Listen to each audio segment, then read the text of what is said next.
dawn's early light. What so proudly we hailed at the twilight's last gleaming, whose broad stripes and bright stars through the perilous fight o'er the ramparts we watched were so gallantly streaming. And the rocket's red glare, the bombs bursting in air, gave proof to the night that our flag was still there. Oh, say does that star-spangled banner yet wave o'er the land of the free and the home of the brave?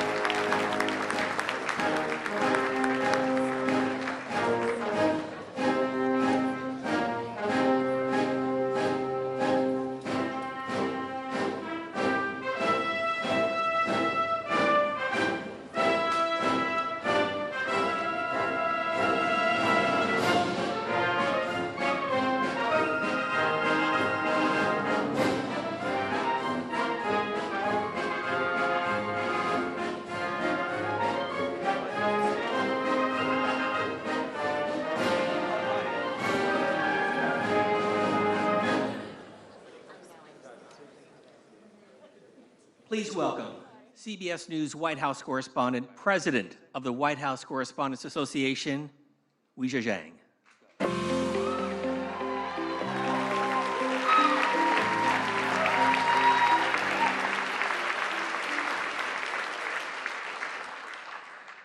Good evening, everybody. Let's try this again. Because one thing about this press corps is we always have a follow-up. Welcome to the 2026 White House Correspondents' Dinner, a tradition spanning more than a century and one we are especially proud to continue tonight.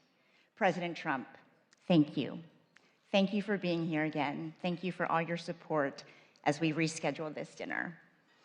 White House Press Secretary Caroline Leavitt and your team, thank you too. Cabinet members, members of Congress, distinguished guests, welcome. And of course, WHCA members, thank you.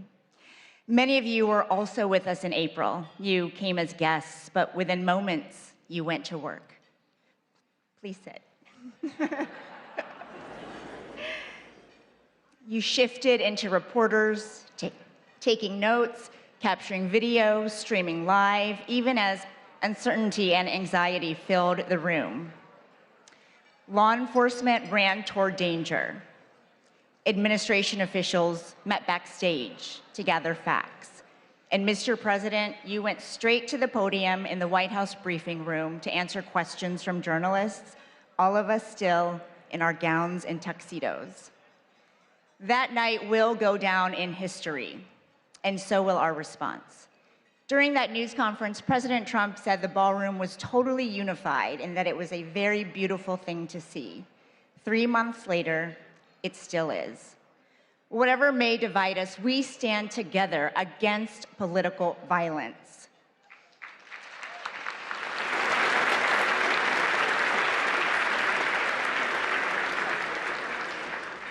An assassination attempt on our president is an attack on democracy itself. Tonight,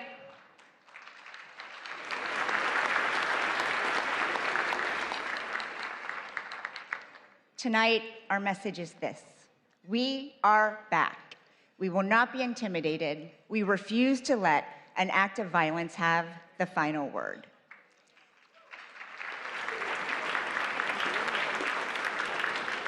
Later, we will honor people whose courage and grace in April prevented the evening from becoming much worse. We'll also celebrate the exceptional work of our colleagues, the students who want to join our ranks, and the First Amendment that protects it all.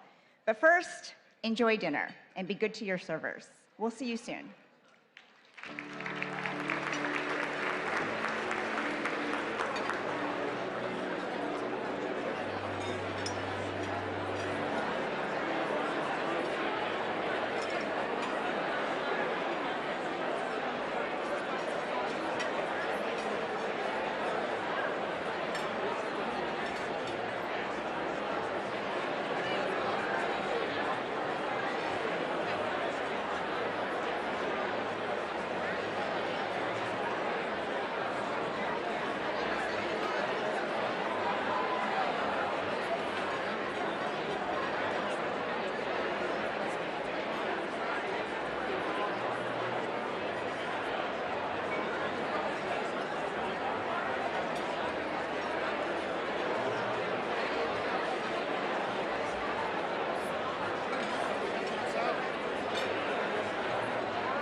Ladies and gentlemen, please welcome back to the podium from CBS News, the President of the White House Correspondents Association, Wee Zhe.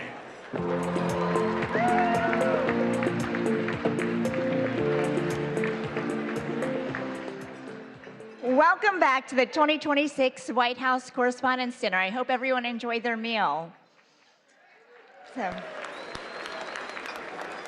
Since Calvin Coolidge became the first president to attend this event in 1924, nearly every sitting president has joined us at some point in their term.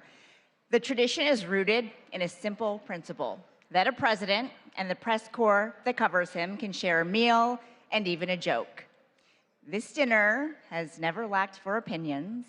I know everyone has a lot of feelings about it, even under normal circumstances, and people ask, should it still exist? But every year, we pack the room. In fact, we just did it twice.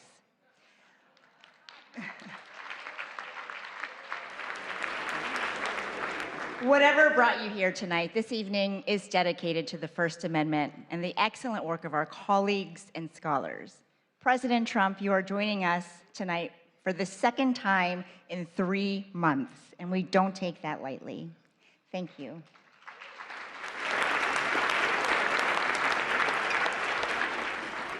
Thank you again to Press Secretary Caroline Leavitt and the White House press team.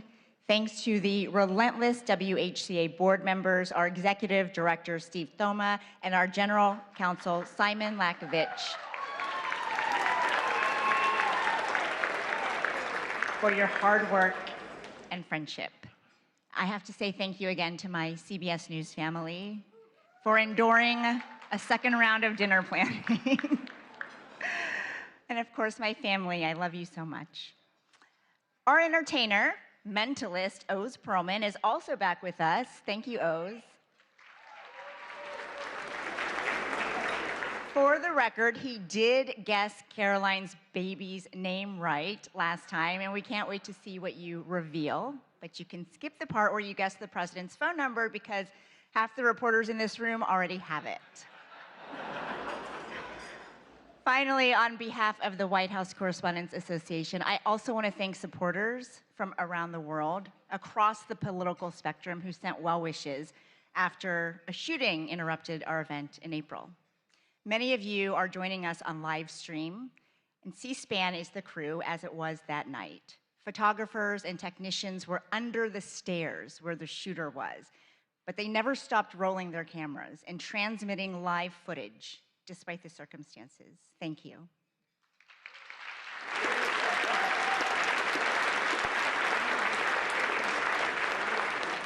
That night tested all of us, but it revealed something worth fighting for. While journalists in the ballroom were gathering facts and getting them to the public, I got a rare glimpse of something few of us ever see in real time. In a holding room, President Trump was huddled with members of his cabinet, asking questions, finding the best way to share the answers with everyone, which is our job description too. I keep coming back to that split screen, not because it was dramatic, but because it quietly proved no matter how complicated or tense the relationship is between the press and the presidency, what we share is far more important than anything else. And that is our duty to serve the American people.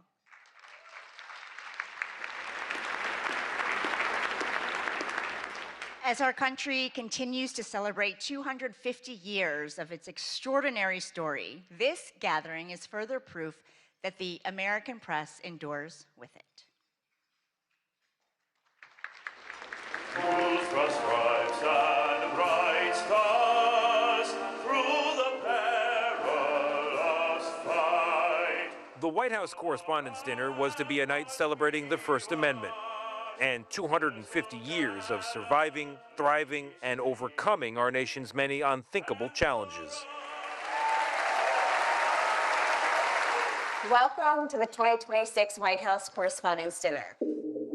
But that celebration was stopped by a single gunman in an apparent attempt to assassinate the president. I heard the loud bangs that were going off. It was extremely frightening. I was only a few feet away. We were all all told to just get under the tables. And at first, some of the White House officials did too. A whole rush of people started to come up towards the front door. On a night when we are thinking about the freedoms in the First Amendment, we must also think about how fragile they are. And that was very unexpected. The president and the White House press corps proved resilient. This was an event dedicated to freedom of speech that was supposed to bring together members of both parties with members of the press. And in a certain way, it did. So we are together again tonight, proving our resolve and unyielding fortitude. And to celebrate America at 2:50.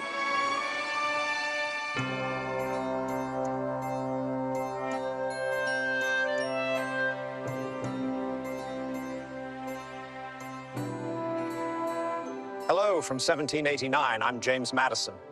Yes, that James Madison. I wrote the First Amendment. At the time, we worried a king might control the press. Turns out you're now worried about tweets, algorithms, and people yelling on television. Let me clarify the rule. The government doesn't get to shut the press up, not when it's wrong, not when it's annoying, and not when it's asking uncomfortable questions. The First Amendment and the freedom of the press, it is the foundation of our democracy. The freedom that we have to speak our mind, to share our views, share what we know. It's just so remarkable that we're able to question our world leaders, question the most powerful man in the world because of the First Amendment.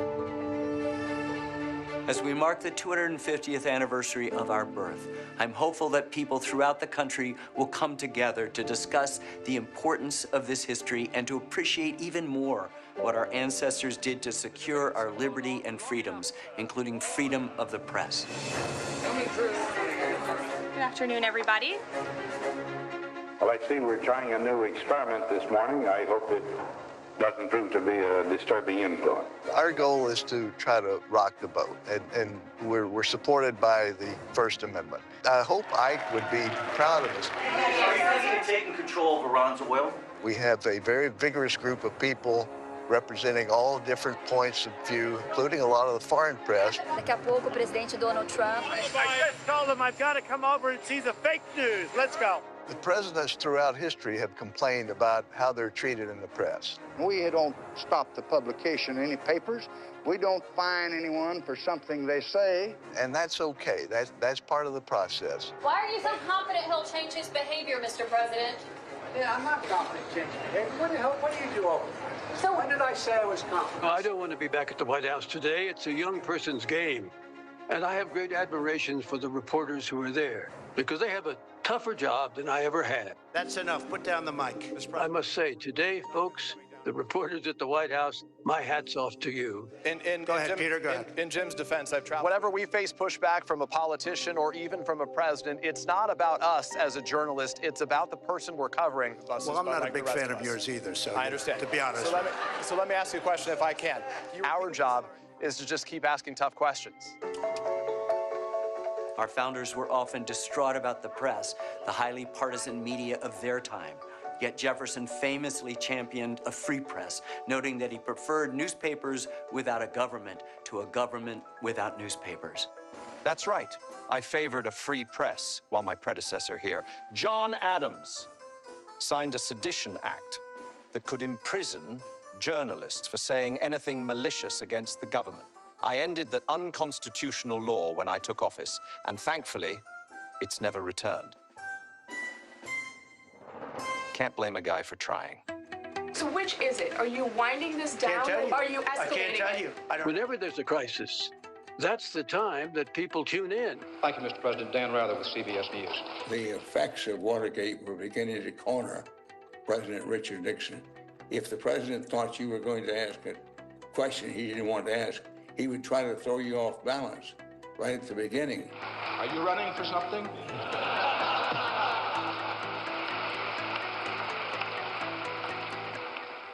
No, sir, Mr. President, are you? Mr. President, in talking about the continuing recession tonight, you have blamed mistakes of the past. and you blame the Congress. Does any of the blame belong to you? Yes, because for many years I was a Democrat. Why did you really want to go to war? When we push them to answer questions on the record, they have an opportunity to explain their reasoning, explain their thinking, explain their goals. Can you tell the country, sir, why you are content with all the fanfare around this deal to leave the conscience of this nation and the strength of this nation unaccounted for in relation to these 4 Americans? The notion that I'm content, Major, that's nonsense. And you should know better. Hello, everybody. Have a good trip. Well, you can't fall asleep on Air Force One because you never know when the president's going to come back and take questions. It's going to be a very long trip, right? Dan Compton, who's been with the president all day, is on the phone from Nebraska. On 9/11, I was part of that small travel pool that the White House agreed to take on what was a 10-hour odyssey. The president might be a target as well, and that is why he has come to as secure a place as he could. The White House made sure that we had phone connections and that we had access to the president. It worked exactly the way it should.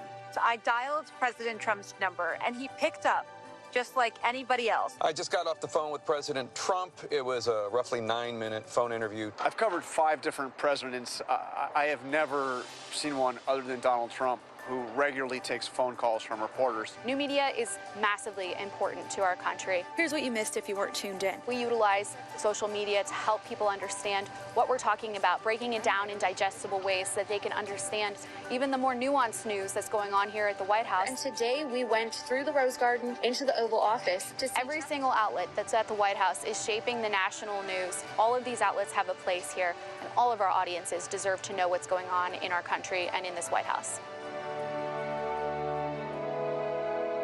I don't think it's unusual for a president to be criticized. That seems to be one of the things that go with the job. As we look back over history, almost without exception, the better presidents at the end of their term have actually thanked the press in the spirit of, you had your job to do, I had my job to do, and that's the way the country goes together.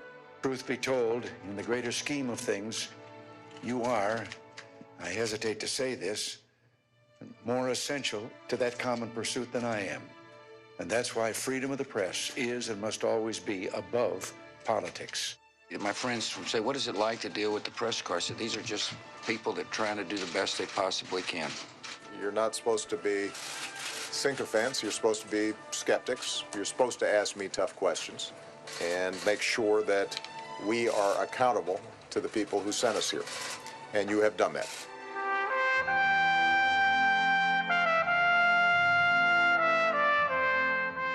I wonder whether the founding fathers might look with delight at the kind of vibrant conversations that Americans today are having in the national media, in social media. It's a very vibrant conversation that has its roots 250 years ago. The noise you experience today, though at times overwhelming, is not necessarily a sign of decay. It may in part be the sound of liberty, exercising itself somewhat chaotically, to be sure. The true danger lies not in a press that is too free, but in one that forgets why it was made free at all. Enjoy the rest of the evening, and thanks for helping us reach 250 years of American democracy. Cheers. Cheers.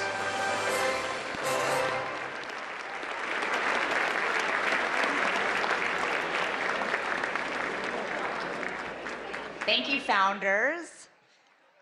What a powerful reminder. By the way, that was AI, in case you missed it. What a powerful reminder that generation after generation, White House correspondents have the privilege of writing the first draft of history. Serving as president of our association has been one of the great honors of my life. And as my final act, I was determined to carry out one more event to highlight the strength of our press corps.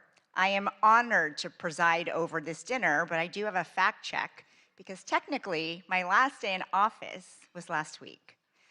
Our next chapter is in amazing hands with one of the fiercest women I have ever known. She is my wonderful friend, my partner in 2026-2027 WHCA President Jackie Heinrich, who I've asked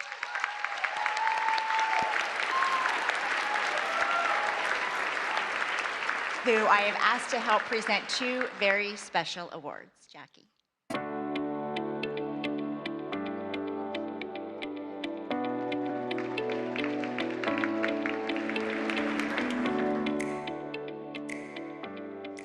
Thank you, Ouija, and good evening, everyone. Before anything else, I want to recognize Ouija Jiang for her leadership, her unwavering commitment to this press corps. Ouija, you have really represented this association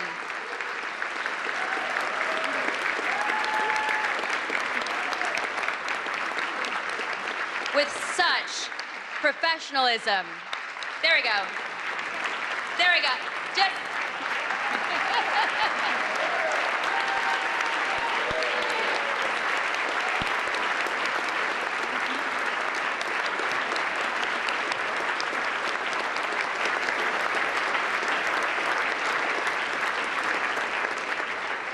And she has represented this association with such professionalism, integrity, grit, and I am so deeply grateful, not just for your example, but also more so for your friendship.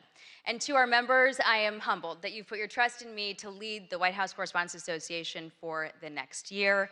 And I look forward to working alongside all of you as we continue our shared mission, pursuing the facts without fear or favor, and exercising the freedoms protected by the First Amendment in service of the American people. The attempt on President Trump's life last April was a sobering reminder that democracy is not immune to violence, and the freedoms that we cherish can never be taken for granted. Political violence must have no home in America.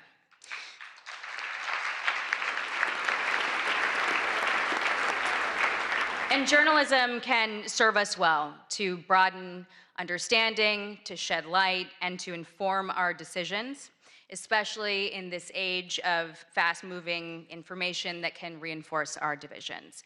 And we are grateful to have President Trump here tonight, taking part in this tradition that recognizes the essential role of a free press in our democracy. Thank you, President Trump.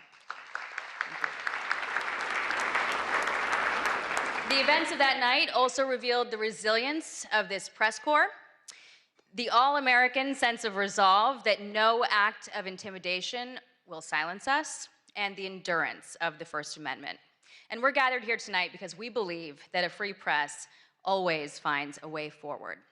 And it is in that spirit that the WHCA Service Award was established to recognize exceptional service to this association, and it is fitting that one of the two awards that we are giving tonight goes to the staff of the Washington Hilton. They are hospitality professionals who always put service first.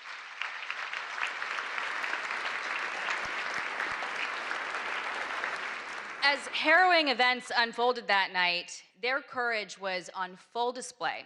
The kitchen workers, the ballroom wait staff remained at their posts. When President Trump urged that the evening should continue, they prepared to serve more than 2,600 guests while they were still processing the shock alongside all of us. And when the Secret Service made the necessary call to postpone the remainder of the program, they immediately pivoted, preserving every unserved meal and donating them to local shelters.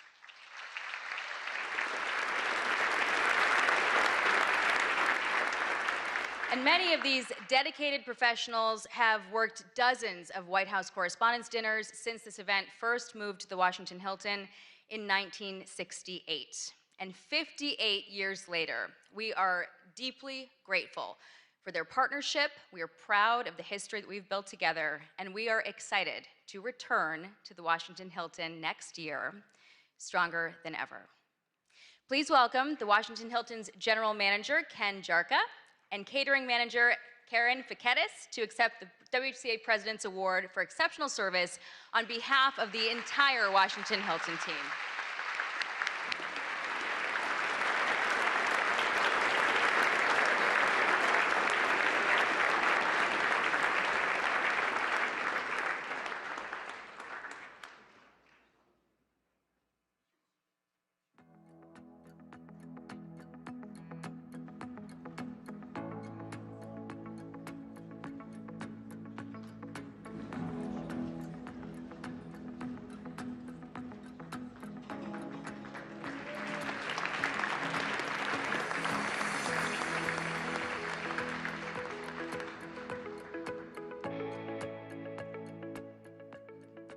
Congratulations, and thank you, Jackie.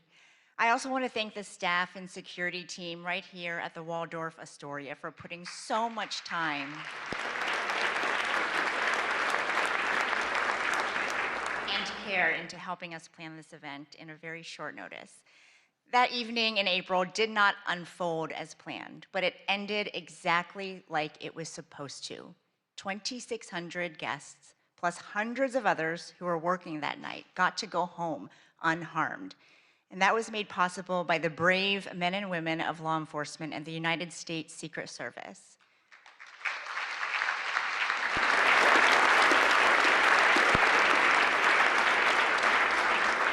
On behalf of every person who was inside that ballroom, and every family who got to hear their loved ones say, "Don't worry, I'm okay," we thank you. One officer placed himself directly in harm's way and engaged the armed suspect.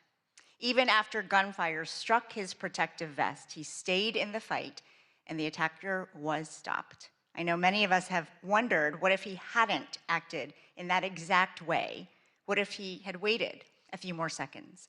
His courage that night reflects the core values of the Secret Service: duty, justice, courage, honesty, and loyalty, and as a commitment to safeguarding his country and community. They also shaped his career, first as an infantryman and section leader in the United States Marine Corps, and since 2022 as an officer of the Secret Service, protecting the White House complex and our nation's leaders. Ladies and gentlemen, it is my honor to present the WHCA President's Award for Exceptional Service to Officer Victor Gonzalez of the United States Secret Service.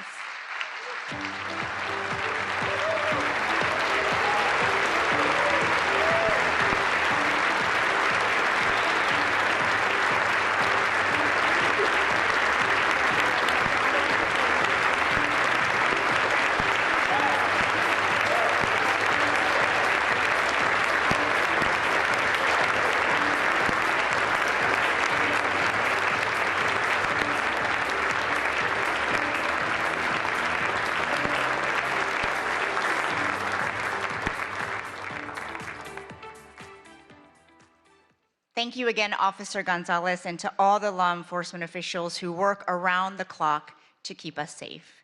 Democracy is defended in many ways, sometimes with a badge, sometimes with a notebook and a deadline. The White House Correspondents Association started as a group of 50 reporters, and I am proud that our membership hit a record number in 2025, more than 1,000 people, including many from new media outlets.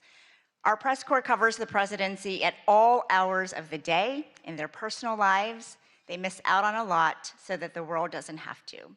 If you are a past WHCA president here tonight, please stand.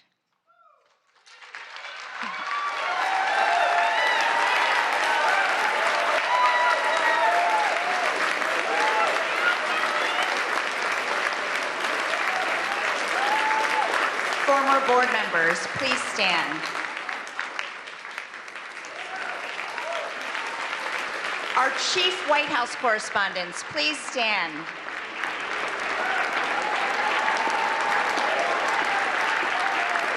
All current White House correspondents, reporters, producers, photographers, visual and audio journalists, please stand.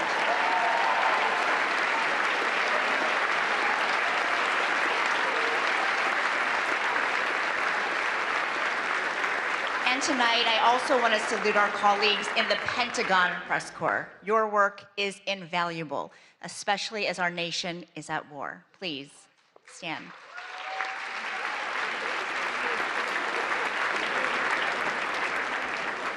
And now we turn our attention to future White House correspondents, our incredible scholarship award winners. Please welcome our Scholarship Committee Chair, who also serves as the WHCA Secretary, Brian Bennett of MS Now.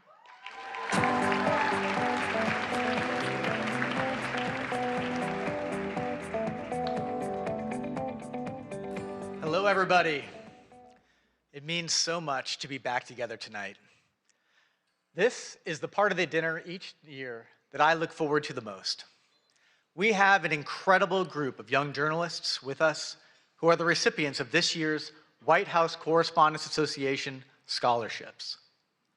Since 1991, the WHCA has awarded scholarships to hundreds of journalism students. This year, we are helping fund the education of 30. Let me pull out my remarks here.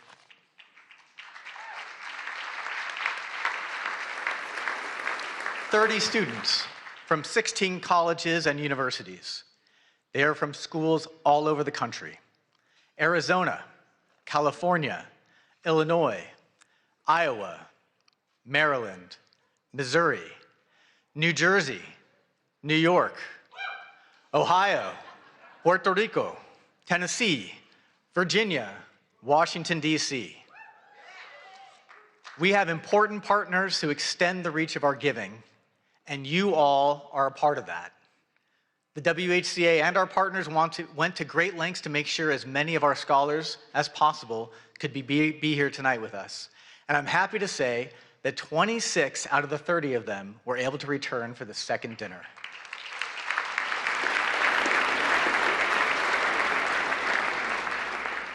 Some came back to DC from far away. Many were already here in Washington for the summer for journalism internships.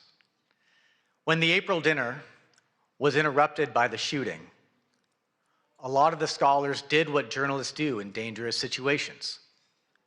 They started reporting, and they reported for their college newspapers. They are already showing their commitment to the work that we are all here to celebrate. Our dinner is the primary fundraiser for our association and our scholarships, and because of that generosity, we were able to increase the amount of several scholarships this year. Thank you for being a part of this and supporting this work. And we also want to say thanks to the America 250 Commission for your generous donation to our scholarship fund. The scholars not only receive financial help to pay for school. Earlier this year, they had a tour of the White House, and they met with White House officials. They spent an afternoon with dozens of senior journalists who cover the White House, and they were paired with mentors, working journalists from the White House Correspondents Association, who make a year-long commitment to offer advice and encouragement.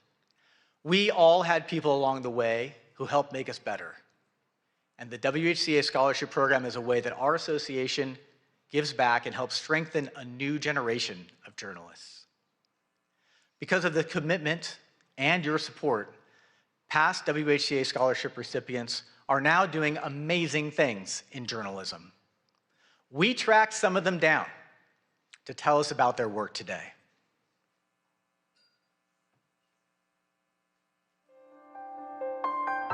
Being a White House Correspondents Association scholar opened up a new world for me. Being a scholar meant that I could have the financial freedom to do what I wanted. Being a WHCA scholar gave me access to so many mentors and a world of opportunities here in Washington, D.C. It gave me the chance to connect with other journalists, other members of the association. Journalism is important, and especially here at the White House, where every day, every hour, every minute even matters.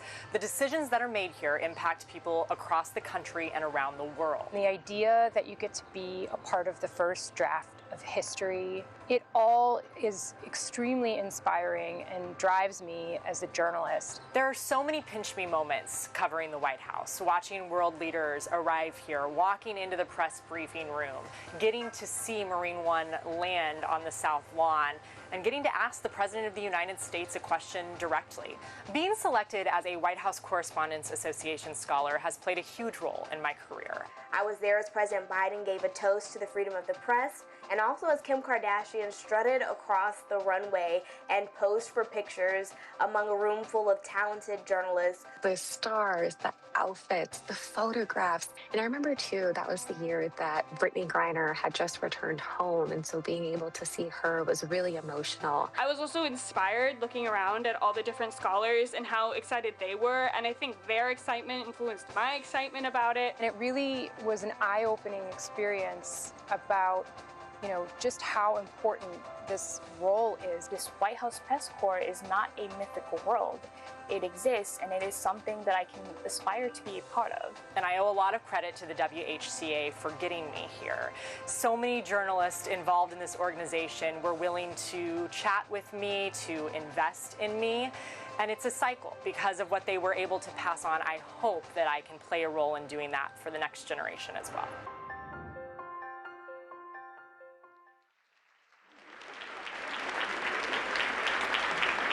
I can tell you, this year's scholarship recipients are also really impressive. And they're all sitting right over there. Let's meet them.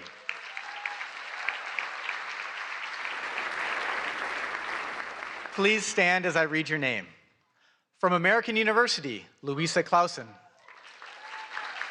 From Arizona State University, George Headley, Elisa Horton, and Kyle Sikinski.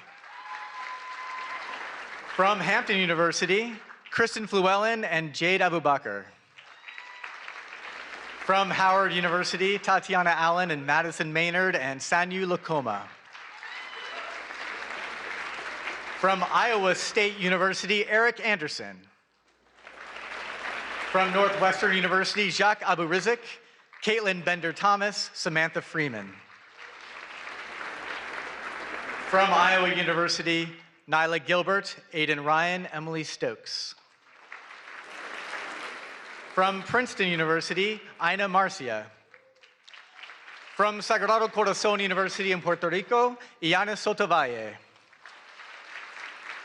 From Syracuse University, Ben Bassick. From the University of California, Berkeley, Hae-Yoon Cho. From the University of Kansas, Julia Hansen. From the University of Maryland, Laura Charleston, Lillian Gray, Dana Matthews, Ashley Nera. From the University of Missouri, Callie Fowler, Tyler Kirwan, Fletcher Mantooth. And from the University of Tennessee, Abigail Fanning. Congratulations, scholars. Please be seated.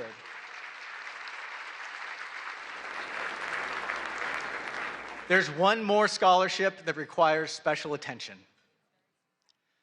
This year, we've added a new scholarship at New York University that has been named in honor of the legendary CBS News White House correspondent, Mark Knoller.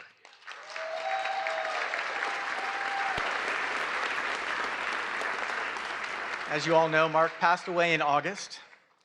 And if you needed to know how many times the president had been to Camp David, or went on vacation, or played golf, Mark Knoller always had the facts. And he was always willing to share. To remember Mark and to commemorate the new WHCA scholarship at his alma mater, NYU, here is a tribute put together by his friend and CBS News chief correspondent, Major Garrett. I'm Mark Knoller, CBS News, and you could say that I'm kind of the CBS News numbers man at the White House. You could say that, but that's less than half the story. Can you justify your role? Mark did keep a log of presidential actions, everything from speeches and press conferences to vacations and foreign trips. By my count, President Obama had 65 domestic trips in 2010, spanning 104 days. Knoller's numbers were so precise, White House aides used them to backfill or correct their own records. Historians and journalists came to rely on Knoller's database, which he never hoarded, always shared. Mark? Knoller. Mark Knoller. Knoller considered that database the heartbeat of the presidency. To understand and cover a president, you had to know and remember all of a president's actions. President Obama does like to play golf. Since taking office, he has played golf 57 times. I'll be glad to answer a couple of questions. Mark Knoller, are you with us? You bet. Those who watched Knoller work were left in awe. Every White House reporter logs long hours. None logged as many as Knoller. I'm one of those lucky people that gets to work at something he loves doing, And so I really don't feel as though I'm sacrificing anything, spending long days here. Prolific and accurate reporting mark Knoller's hallmarks, which serve the presidency and the nation well.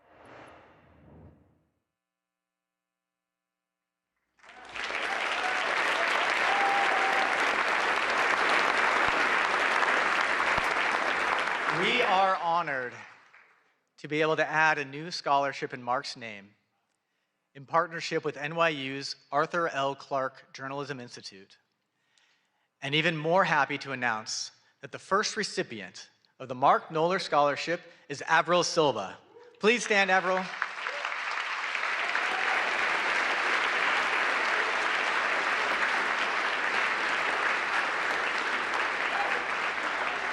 Ladies and gentlemen, this year's WHCA Scholarship students. When you see them tonight, offer them advice and offer them jobs. Many of them are already doing amazing journalism. They're all superstars. Thank you very much.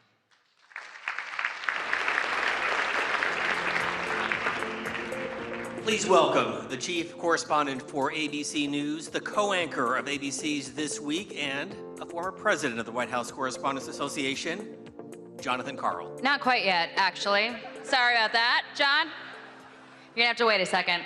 We have a lot to celebrate this evening, everyone. We want to give a special thanks to those who value the work that we do, the freedoms that we stand for, including Paramount, the Emerson Collective, and the Knight Foundation. All of them made donations to the WHCA after our April dinner was interrupted. And it is, by the way, our one fundraiser of the year. Their support will help our scholarship programs and our general operations in the next year. Thank you all very much.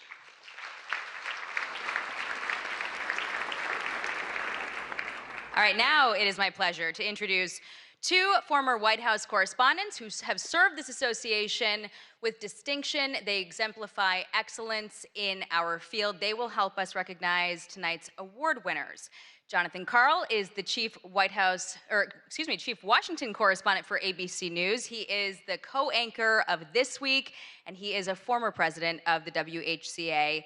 He's got over 3 decades of experience in Washington. He's covered 4 presidents, 14 press secretaries, and just about every major beat in the city. And through it, he has earned many of journalism's highest honors, including some of the very awards that we are presenting tonight.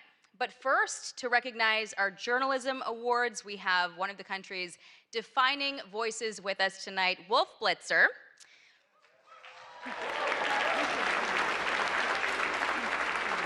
Wolf is CNN's lead political anchor. He's the host of The Situation Room, and he's been a staple of CNN's political coverage since 1990, earning a reputation for steady, authoritative reporting on some of the most consequential moments in modern history, and earning multiple Emmy Awards himself for his distinguished career. Please welcome me in joining Wolf to the stage.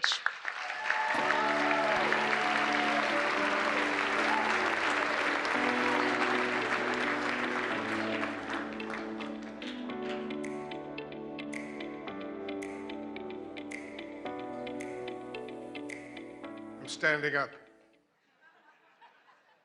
Thank you very much for that really nice introduction. I'm so grateful, I'm so honored to be with all of you this evening. Each year, a panel of independent judges review dozens of entries for the 5 major WHCA Journalism Awards. And it's my honor tonight to announce this year's winners. And I'd like to point out that this is really a special night for me. I don't know if many of you were at the first White House Correspondents Association dinner in April, but it was, for me, it was very memorable indeed.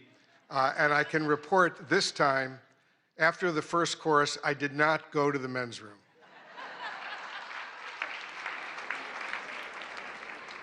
I've been to this dinner over these many, many years. I spent 7 years as a White House correspondent, and I just want to remember with real excitement and passion who often came with me to these dinners over these many years, and that was the man who hired me at CNN, the man who created CNN, the late Ted Turner, who recently passed away.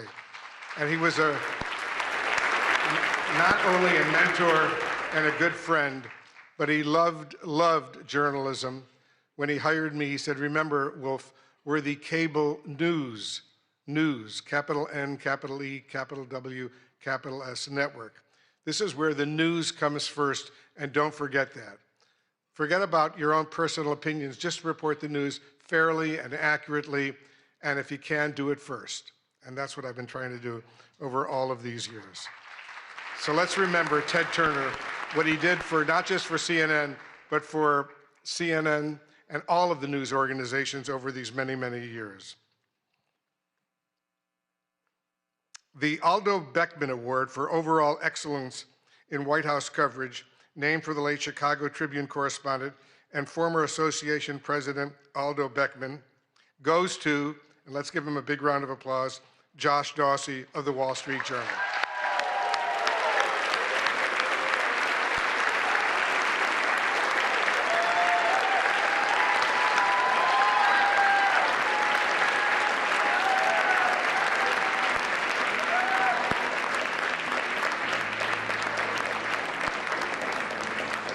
The judges said Josh Dawsey shows us how power works inside the presidency. And over the past year, his reporting has revealed how decisions are made, who influences them, and how power is exercised at the highest levels. Josh Dawsey went far beyond the deluge of breaking news to offer invaluable insights that can only result from deeply sourced enterprise reporting. In the tradition of Aldo Beckman, he exemplifies integrity, persistence, and a steadfast commitment to holding power to account. Ladies and gentlemen, the WHCA is pleased to give the Aldo Beckman Award to Josh Dawsey.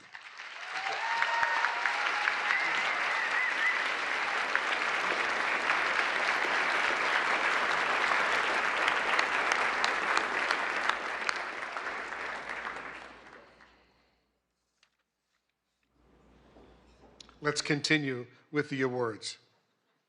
Thank you. The WHCA gives out 2 awards for reporting under deadline pressure, one for print and one for broadcast. This year's print winner is Amr Madhani and Zeke Miller of the Associated Press.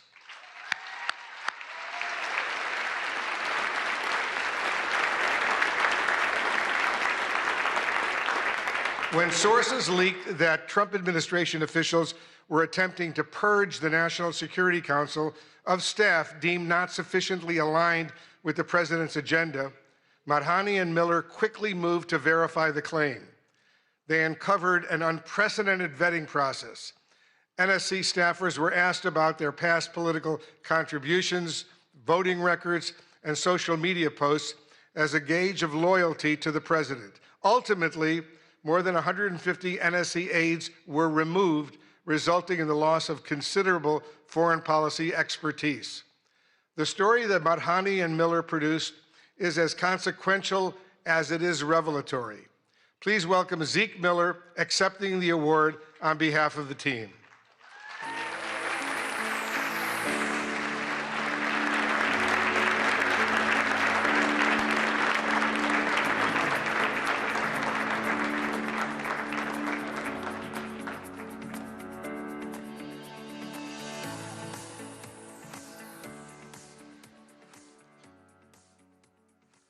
Now the Broadcast Award for Excellence Under Deadline Pressure. And this year's winner is my colleague and very good friend, Caitlin Collins of CNN.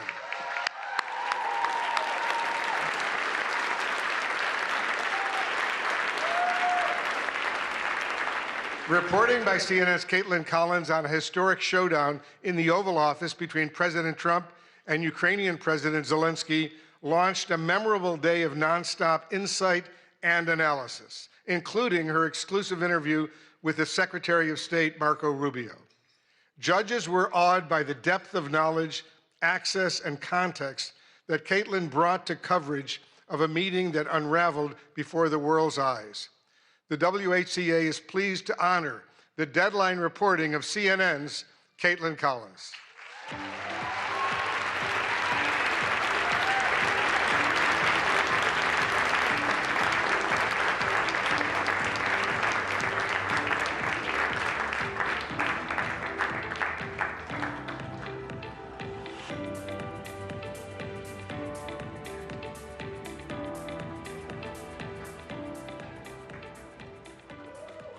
Let's give Caitlin another big round of applause.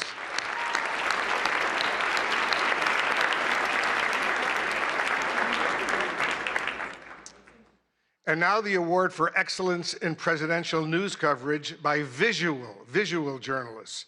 This award recognizes a video or photojournalist for covering the presidency at the White House or in the field. And this year's award goes to Andrew Harnick of Getty Images.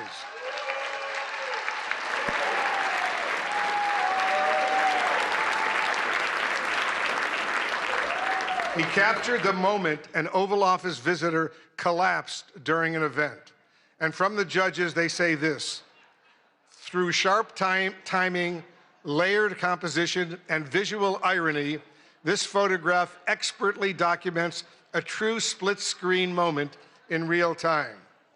The president's orientation and posture inadvertently echo the statue to his right, while the other half of the frame is defined by movement. A truly striking image of contrast, skillfully captured in a chaotic moment. Please join me in congratulating Getty Images photographer Andrew Harnick, who also represents still photographers on the WHCA board.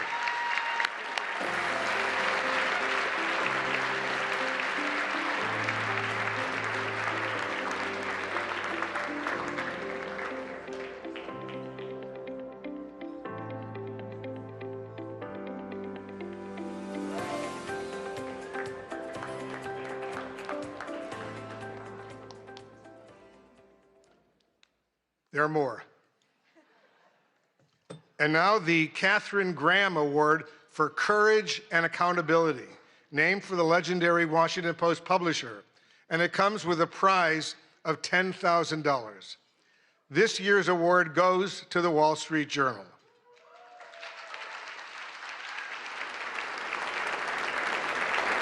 The Journal's courageous reporting on President Trump's past relationship with financier Jeffrey Epstein triggered the release of the so-called Epstein files, thousands of documents that might otherwise have remained hidden from the public.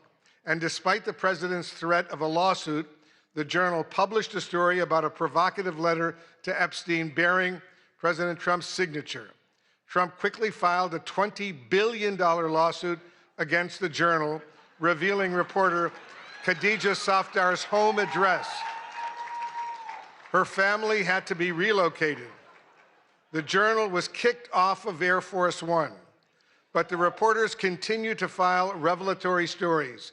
Please welcome the winners of the Katharine Graham Award from the Wall Street Journal: Khadija Safdar, Sadie Gurman, Annie Linsky, Josh Dawsey again, Alex Leary, Rebecca Ballhaus, and Ryan Barber. Their colleague, Joe Palazzolo, could not attend tonight.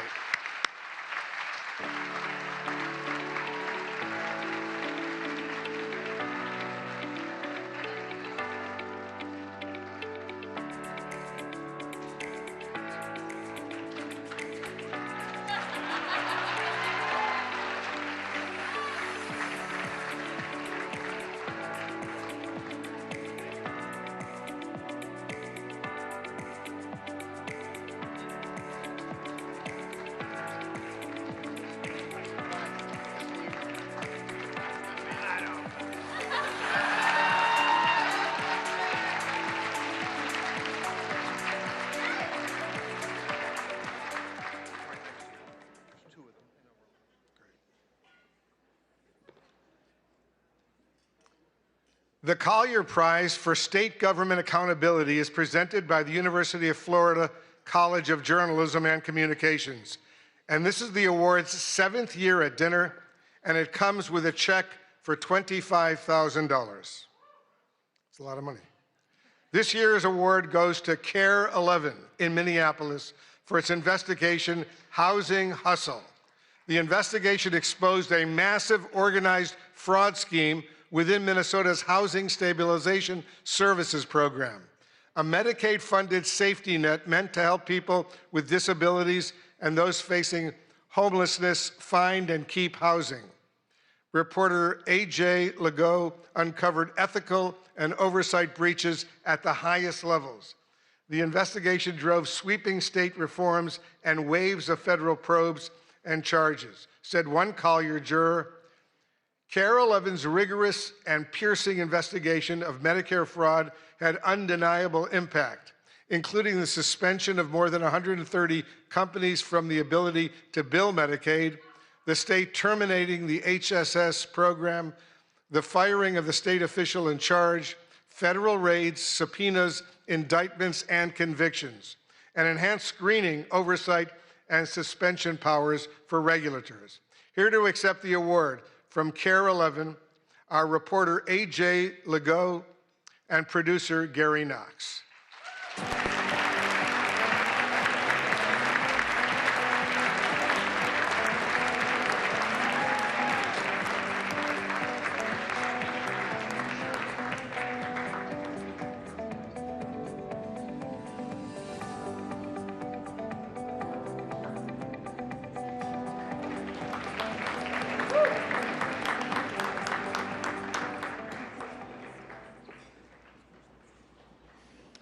The Center for Integrity in News Reporting Award honors the most fair, impartial, objective news reporting by a member of the WHCA that has the courage to not fear and the discipline to not favor. It's sponsored and administered by the Arkansas-based Center for Integrity in News Reporting and comes with a prize of $25,000. The award goes to Tyler Pager of the New York Times. The judges said that in his coverage of the first year of President Trump's second term, Pager demonstrates a disciplined, even-handed approach across a wide range of subjects, including supporters and donors, foreign policy, the Justice Department, and energy. The stories take readers inside consequential presidential decisions while presenting the facts. The work is deeply sourced and carefully verified, reflecting a clear dedication to getting it right without bias. Taken together, this body of work stands as a strong example of fair, impartial, and objective journalism, precisely the standard this award is intended to honor. Let's hear it one more time for this year's winners. Ladies and gentlemen, thank you so much.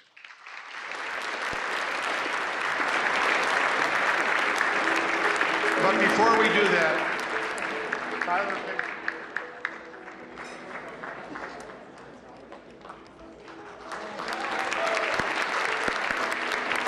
let's give him another huge round of applause.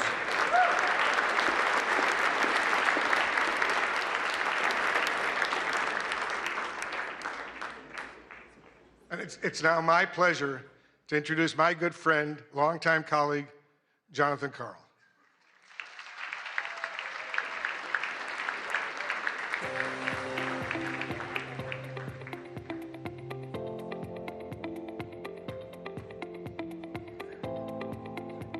All right, the final award of the evening. It is a high honor to present the award created to recognize the fierce and fair women who cover the White House every day.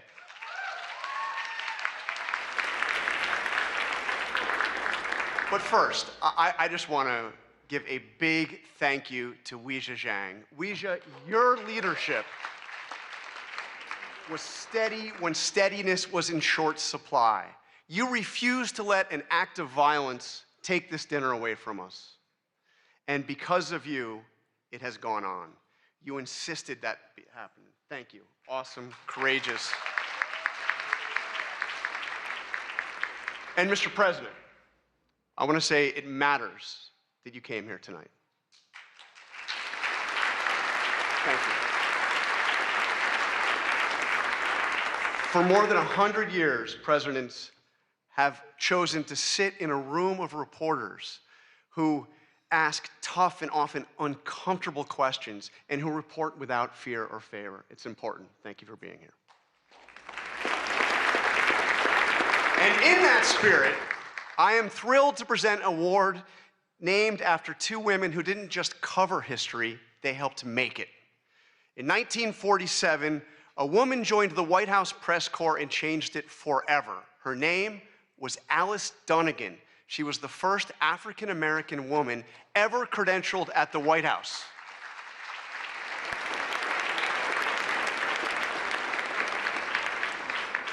And just a few years later, she was joined by Ethel Payne, and together they looked the most powerful man in the world in the eye and demanded answers about civil rights for Black Americans. President Eisenhower didn't always welcome those questions, but Alice and Ethel kept going and kept showing up, and they kept asking. The WHCA Dunnigan Payne Award for Lifetime Achievement exists to honor their legacy and to recognize journalists who followed in their footsteps by breaking barriers for future generations. So tonight, it is a privilege to present the award to two women who did exactly that. In a field long dominated by men, Melissa Young and Susan Walsh each built extraordinary careers as photojournalists, not by waiting for doors to be open, but by bursting through them again and again for decades. Melissa Young, this one I know very well, she worked at ABC News for 44 years.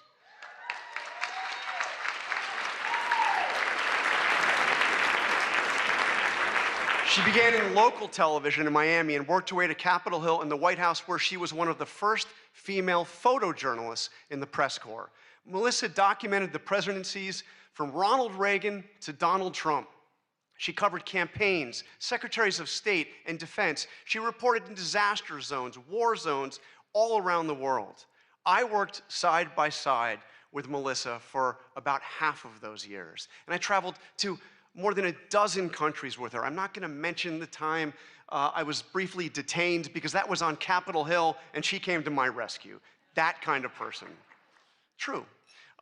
She's tireless and professional and a lot of fun to be around. She did it all with persistence, resilience, and quiet determination, retiring just last year. Susan Walsh, her career was built on anything but luck.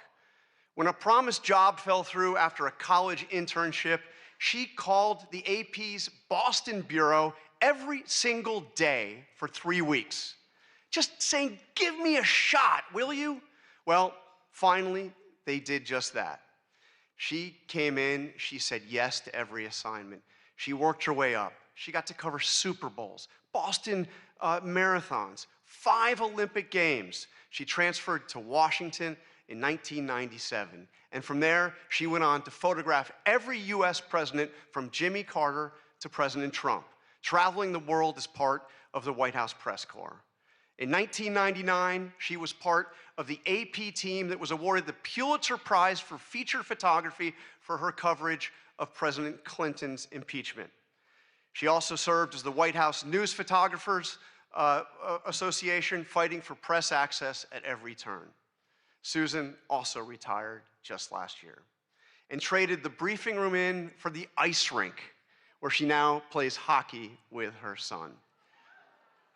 She's pretty good. Alice Dunnigan and Ethel Payne showed us what it looks like to refuse to be pushed aside so that they could keep bearing witness to what matters most. Melissa Young and Susan Walsh spent their careers doing exactly that. Two women, 80 years of combined service, and a legacy that honors everything this award stands for.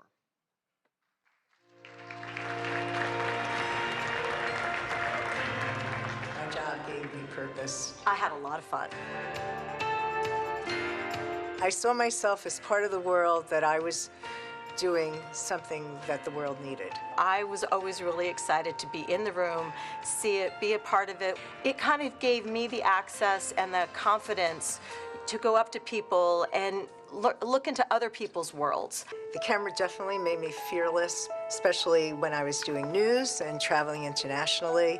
You had to be aggressive, and that's when I had to be someone who I wasn't really sure I recognized all the time. 8 inaugurations, 5 Olympics, 6 Super Bowls, World Series, lots of sporting events, APEC summits, NATO summits. You traveled in a way you would never do as a regular person. I remember being in the palace with Fidel Castro and Jesse Jackson, And I was just walking around and, you know, just like sort of going, whoa, you know, here I am. One of the craziest, wildest ones that I'll always remember is when I was with President Trump at the DMZ. I swear there were times that I don't think my feet hit the ground as we were being moved, and it was such a chaotic, crazy thing. 9/11 happened, and that just completely changed my life. That's when different kind of travel started for me. When they asked me to go with President Bush to Iraq, there I was, and an Iraqi journalist stood up in front of me, literally in front of me, and threw a shoe.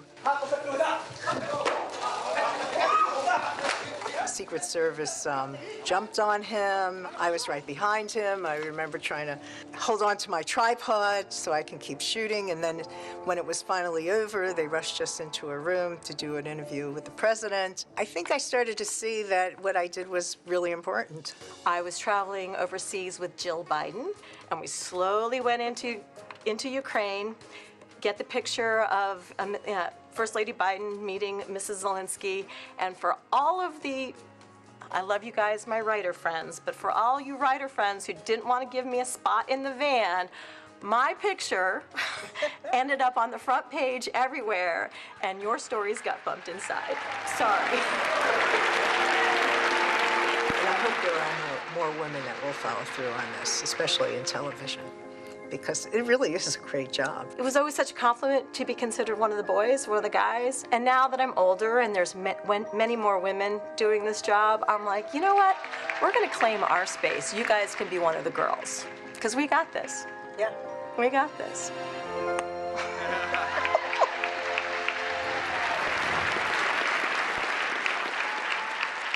All right, please join me in welcoming Susan and Melissa to the stage.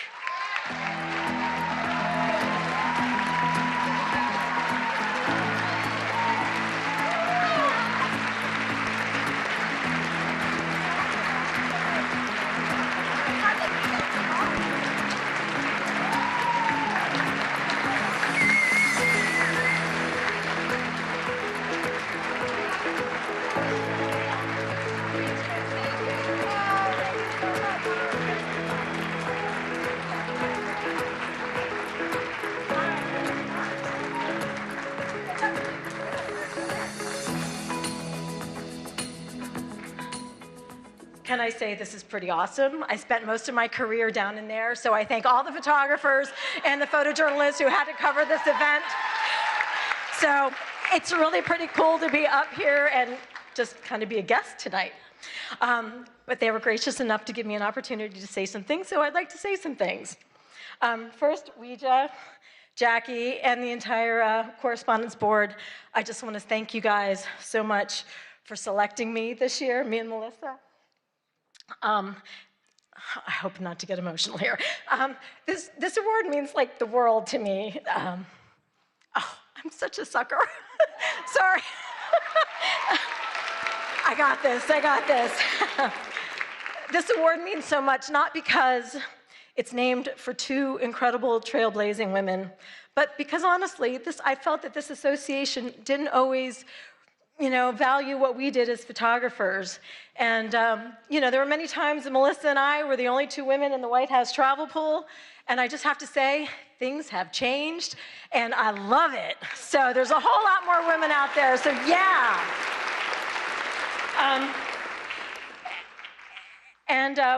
I do have a couple of shout outs. I have to thank the Associated Press for giving a chance to a young photographer oh so many years ago. I truly hope I made you proud. To my son, Johnny, oh gosh. I practiced this and I was okay. To my son, Johnny, who's here tonight, thank you for putting up with your mom's crazy work schedule. I love you. And yes.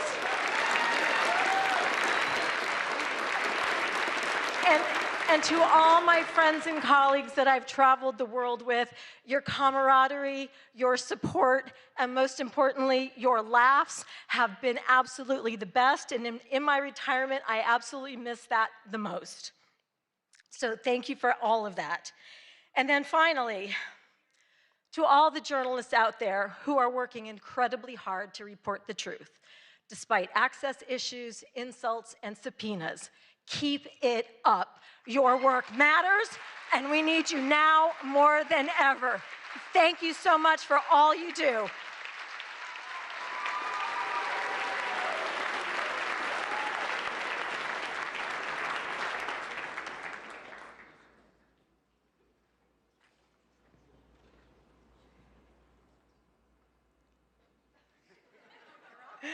ABC has been breaking barriers since its start. Innovation is in our DNA, and being part of this work has always been my goal. Although this sounds simple, to achieve this, I've always had to fight. I'd fight to go places where they didn't send women.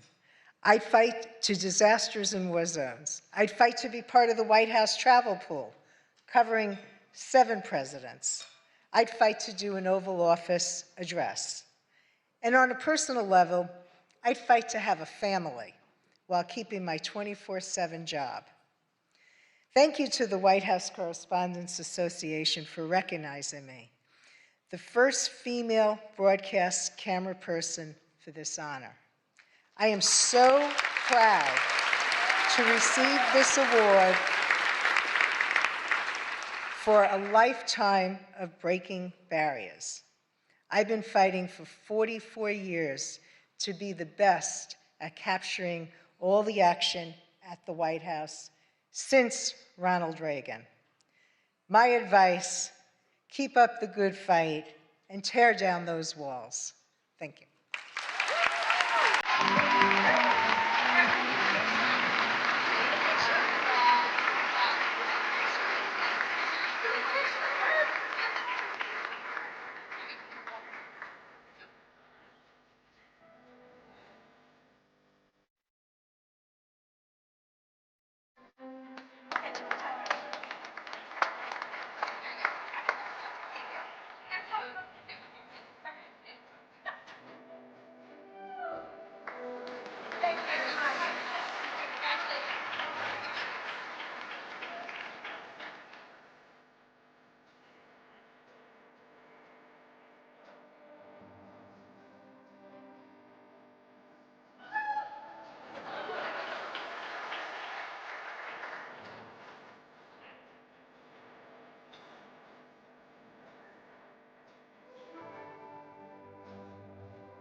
Congratulations again to all of our honorees tonight. I am confident that one day our scholarship winners could be the ones taking home awards.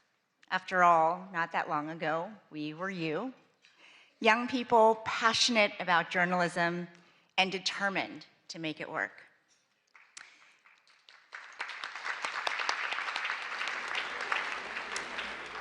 I've been thinking a lot about my own journey to this podium tonight. I grew up in rural West Virginia, in a town at the foothills of the Allegheny Mountains, a town called Buchanan, population 5,500. Those images of the devastating floods that you've been seeing are from my hometown. My heart, thoughts, and prayers are with everybody there. After my dad finished grad school at WVU, where he properly learned how to say, "Let's go Mountaineers," my parents decided to stay in the state to open a restaurant. It was such a treat when hunters came in and left deer meat as a tip. On Sundays after church, families packed into the dining room, all dressed up. My mom learned every customer's name, their favorite dishes. I worked the cash register, topped off glasses of sweet tea, and did my homework in the corner booth. A day like that seemed ordinary at the time. Looking back, to think that days like that could be considered ordinary is the most powerful reminder of how extraordinary America is. My dad came to the US as a student with just $67, or as Frankie might say, 6-7.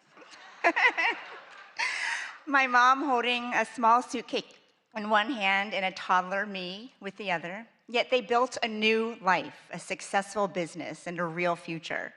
Our Chinese restaurant was the first in my town. Of those 5,500 residents, the Chinese American population of Buchanan was 3, my mom, my dad, and me. Growing up there was not always easy. Most folks had never laid eyes on people who looked like my family. But far more often than not, the community was welcoming and generous. Turns out deer meat is great in a stir fry. In Mandarin, the word for America is Meiguo.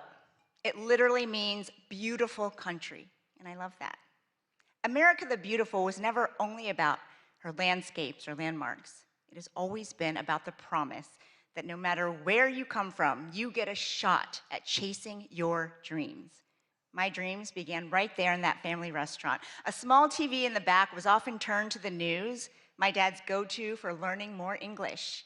In the middle of dinner service, it was the CBS Evening News, anchored by Dan Rather and Connie Chung. I was hooked.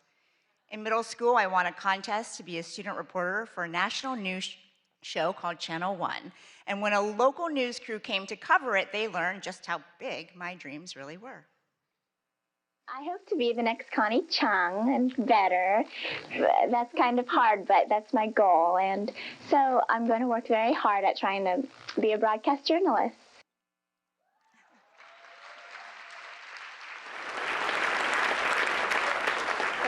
Years later, it's surreal to say that I've sat in Connie Chung's old chair to fill in on the evening news. And Connie and I have talked about how the White House beat and the White House Correspondents Association used to be a little bit of a boys' club. For decades, women could be members, but they were not invited to sit at this dinner until 1962, when a woman who would become Dean of the Press Corps insisted. Thank you, Mrs. Helen Thomas. So tonight it means everything to stand here as the first woman of color ever elected president of this association in its 112-year history.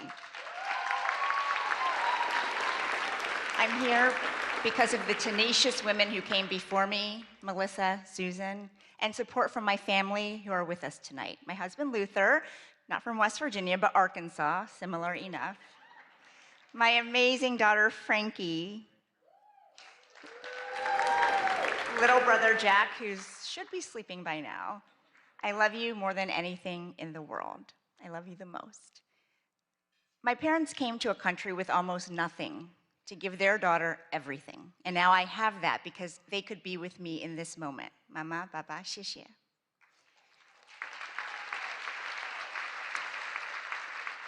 And sitting with them, my middle school video production teacher, Mrs. Diane Williams, who spent countless hours on my submission for that contest that changed my life.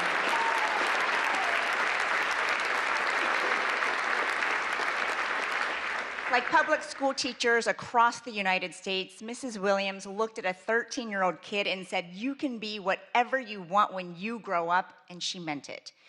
My story is like that of so many in this room and in this country, only in America.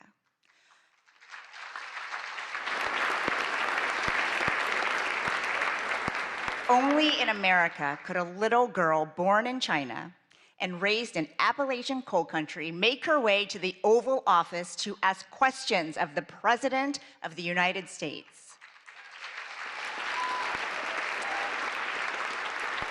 Because when this is your home, you inherit something remarkable. The protections in the First Amendment: free religion, free speech, free press, free assembly, free petition. This fundamental right belongs to everyone.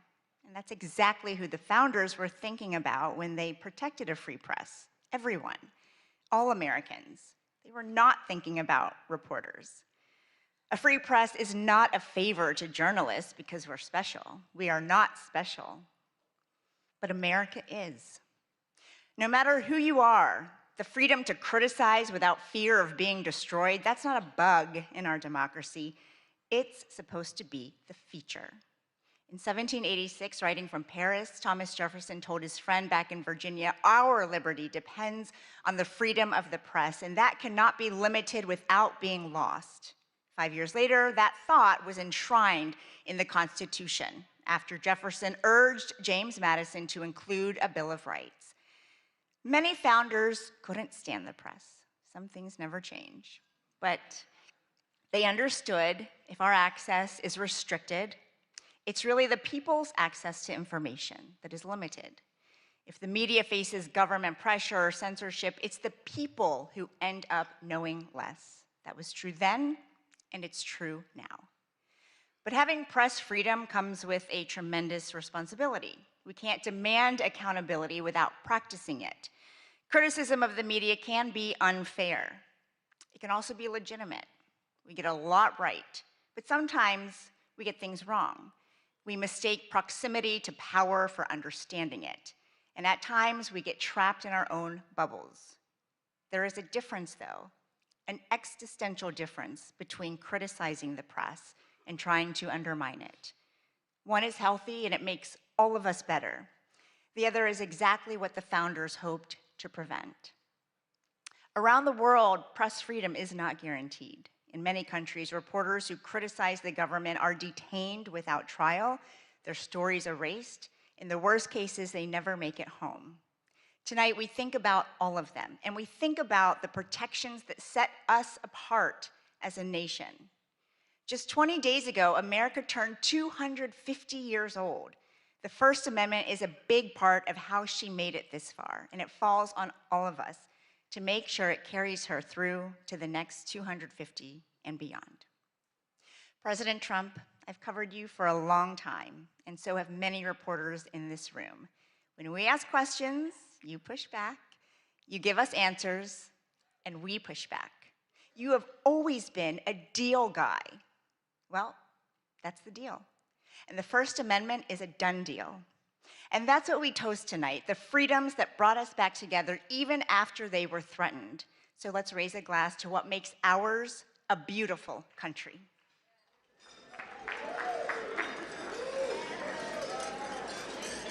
And now, ladies and gentlemen, please join me in welcoming the 45th and 47th President of the United States, President Donald J. Trump.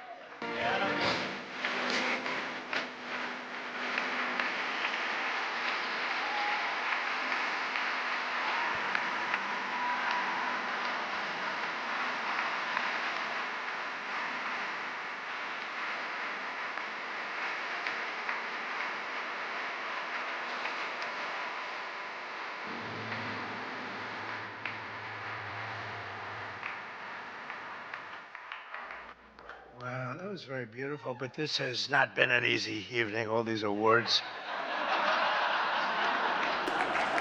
Do I have a say in those awards, all those awards? But it's great to be back at a place that I know very well because I built it. And I'm very proud of it because I built it for $2.9 billion less than the Federal Reserve building, which is a lot smaller, by the way. Figure that one out. But I am delighted to be here at the White House Correspondents' Dinner. Amazing people, a lot of people that I like. Some I don't like it all. But I respect most of them, I must say that. You do a great job, amazing job, and it's an honor. As I said 3 months ago, the show must go on. We were backstage, and we both wanted to just have it go on, whether it was 2 o'clock, 3 o'clock in the morning, it didn't matter. But in the end, it made more sense to do it the way we're doing it. And we had a great news conference at the White House, in a very important room. And you did very well. I think we all did very well. It was a hell of an evening, I can tell you that. Won't soon be forgotten. And I think a lot was learned from that evening. A tremendous amount was learned about security and about other things, the dangers of what we all do. But just like my presidency, the second time is always better. It's always better. And the third time will be better yet. I'm only kidding. From the earliest moments after the attack on our dinner last April, I knew we had to reschedule this event as soon as possible. We had to do it very quickly, and we met very quickly, and we figured something out. But the attempted mass murder at the Washington Hilton, that's what it could have been, was an assault on our democracy itself, a very serious situation. Many of you were there with me, and some showed extreme bravery, like Pete Hegseth, Steve Miller, Tom Holman. Really? They were standing on tables, and most of you were under the tables, okay? But they did. They showed. I saw every one of them that was standing up in those tables. I didn't know if they were brave, if they were smart, if they were stupid as hell. But they were on those tables in some cases, and there were a lot of different feelings going on in the room at that moment. But after hearing the gunshots, many people yelled, "Get down, get down," which caused Nicki Minaj to start twerking. Do you believe it? Get down. She's the only one that really understood what that meant. It's quite an evening. But tonight we come back together to answer that heinous attack with unwavering resolve. And every one of us here this evening to show that in America, we do not yield to political violence. We can't do that. Can't do it. So in this country, we believe in freedom of speech. We settle our differences not with bullets, but with open and vigorous debate. And no deranged loser with a gun will ever change that. We can't let that ever happen.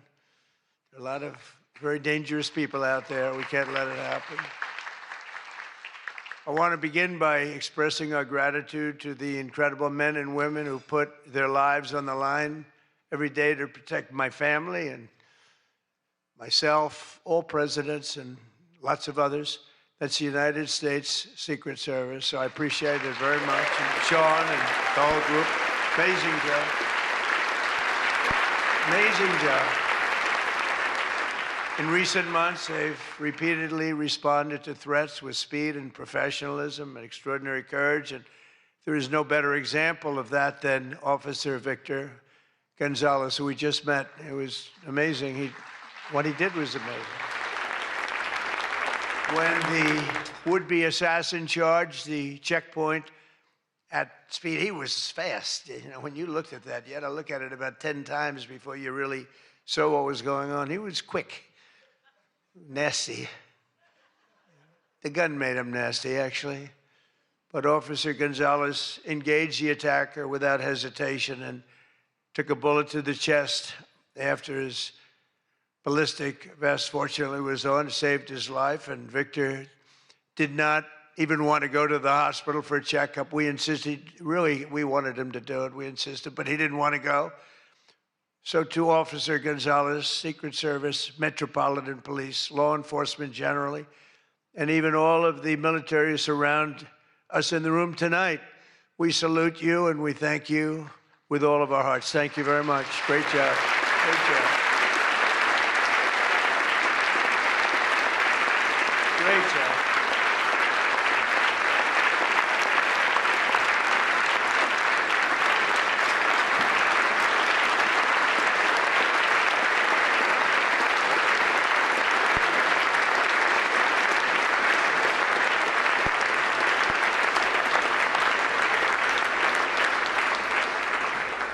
These are great people. So this evening we're picking up right where we left off, so let's have a little bit of fun, you know. I said, what do we do here? Is this supposed to be fun? Am I supposed to be serious? Am I supposed to be a comedian? So I guess you said maybe a little bit of everything. I know one thing, I could never have done the speech that I had ready just a short while. Oh, that was going to be a doozy. I was so psyched. I was going to rip people. And I don't know, just something changed. It's really for the better, but I just wouldn't want to do that. But we'll do a little ripping if you don't mind. But it is true. I said, how do we handle this? It's going to be a different kind of an evening, and it is. And in many ways, it's a more beautiful evening, actually. Everyone's looking really good tonight, and I know it was not easy finding shoes to go along with your bulletproof vests, which many people didn't want to wear because they'd rather die than look 20 pounds heavier. You know that, right? We have that a lot. They put one on me. I said, are you sure I'm not wearing this? No, you look exactly 20. They say, sir, it's about 21 pounds. They said, not good. But I want to thank the outgoing president of the White House Correspondents' Dinner, Association. Now, she won't admit it, and she should not admit it, but we sort of became friendly. You know, in times of stress, on occasion, you become friendly. I have a lot of respect for Ouija, and I tell you, we went through a little bit of a war together. It turned out pretty good. It turned out pretty good because of a lot of good people. They stopped the tragedy, so I want to thank you very much. Fantastic job.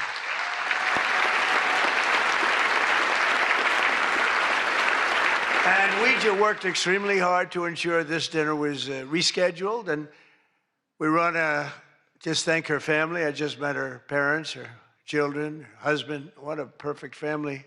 So it's really great. Thank you very much, all, for putting up with this, right? But let me also thank the incoming president of the Correspondents Association, Jackie Heinrich. She can be very tough as a reporter, I will tell you. She can be nasty. She looks so beautiful, but she can be so nasty. How could that happen? But she just got married to a very successful congressman, a very good congressman. I'd like to have a couple of more votes from it. That's okay. On occasion, he shows a little independence. We don't like that. But now he's a very professional guy, and he loves our country. But that's a big thing. I just see what takes place. We're talking about what takes place to be in the position that you're leaving and that Jackie's coming into. And it's a lot of work, a lot of friendships, a lot of talent. And so, Jackie, congratulations.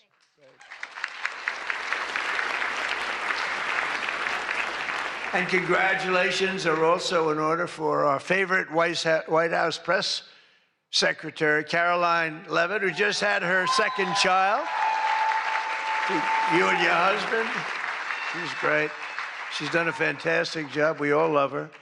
She's done a fantastic job. She's another one. She can be nasty. But sometimes she has no choice, right? But Caroline may have one of the hardest jobs in the White House. She has to deal with all of you all of the time. And you can be very difficult. You can be very, very difficult people. But I'm probably being a little bit oversensitive. Sometimes I really do think that some of you don't like me. In fact, I read a report, I get 93% negative publicity. 93, so how the hell did I win the election by so much? Think of it, I don't think that's true. I can't believe it's 93. In the 80s maybe, but not 93. But this place is really the largest group of Trump derangement syndrome people ever put together at one time, I suspect.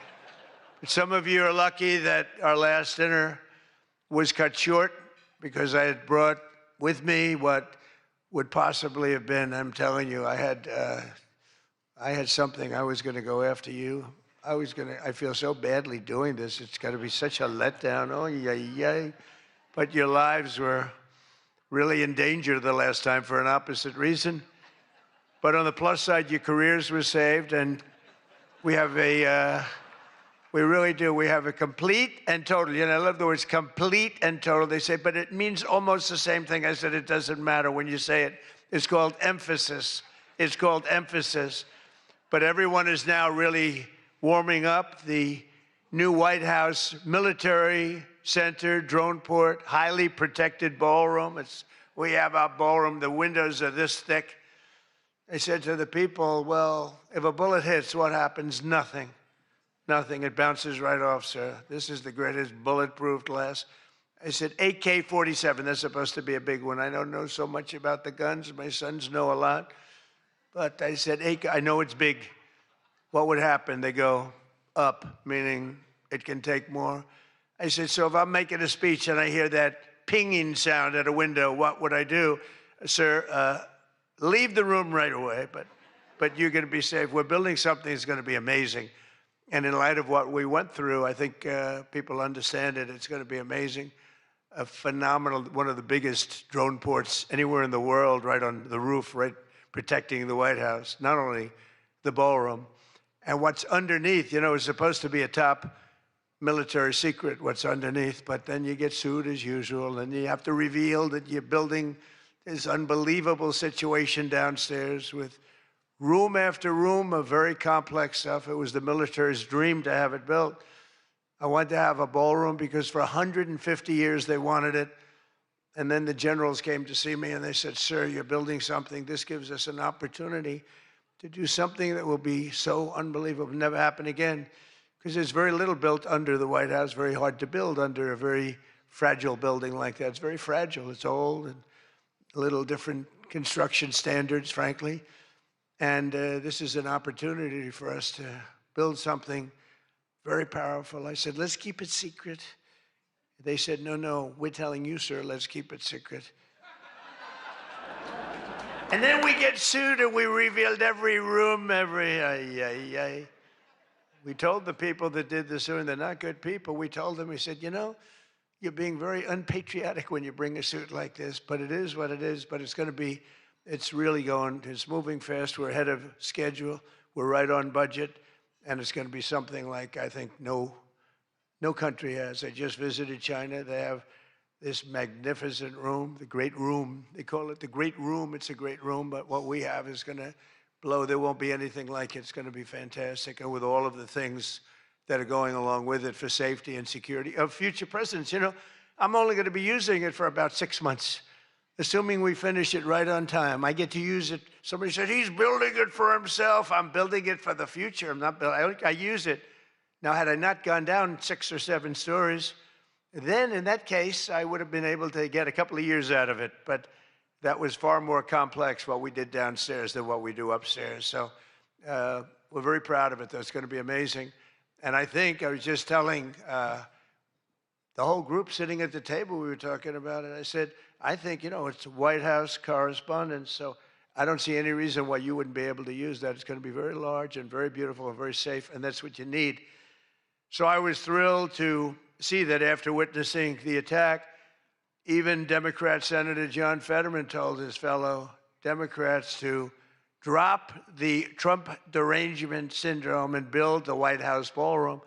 But it's much more than that. It's something that you're going to use. I predict that you're going to end up using it, and a lot of people are going to end up using it. They're going to be as safe as you can possibly be. But despite everything that happened at the previous dinner and all of the dangers involved, I'm told that this is still the hottest ticket in town. This ticket to get in tonight, because it's a smaller room, it's a beautiful room, it's a luxury room. See those beautiful chandeliers? I can tell you everything about them if you'd like to know.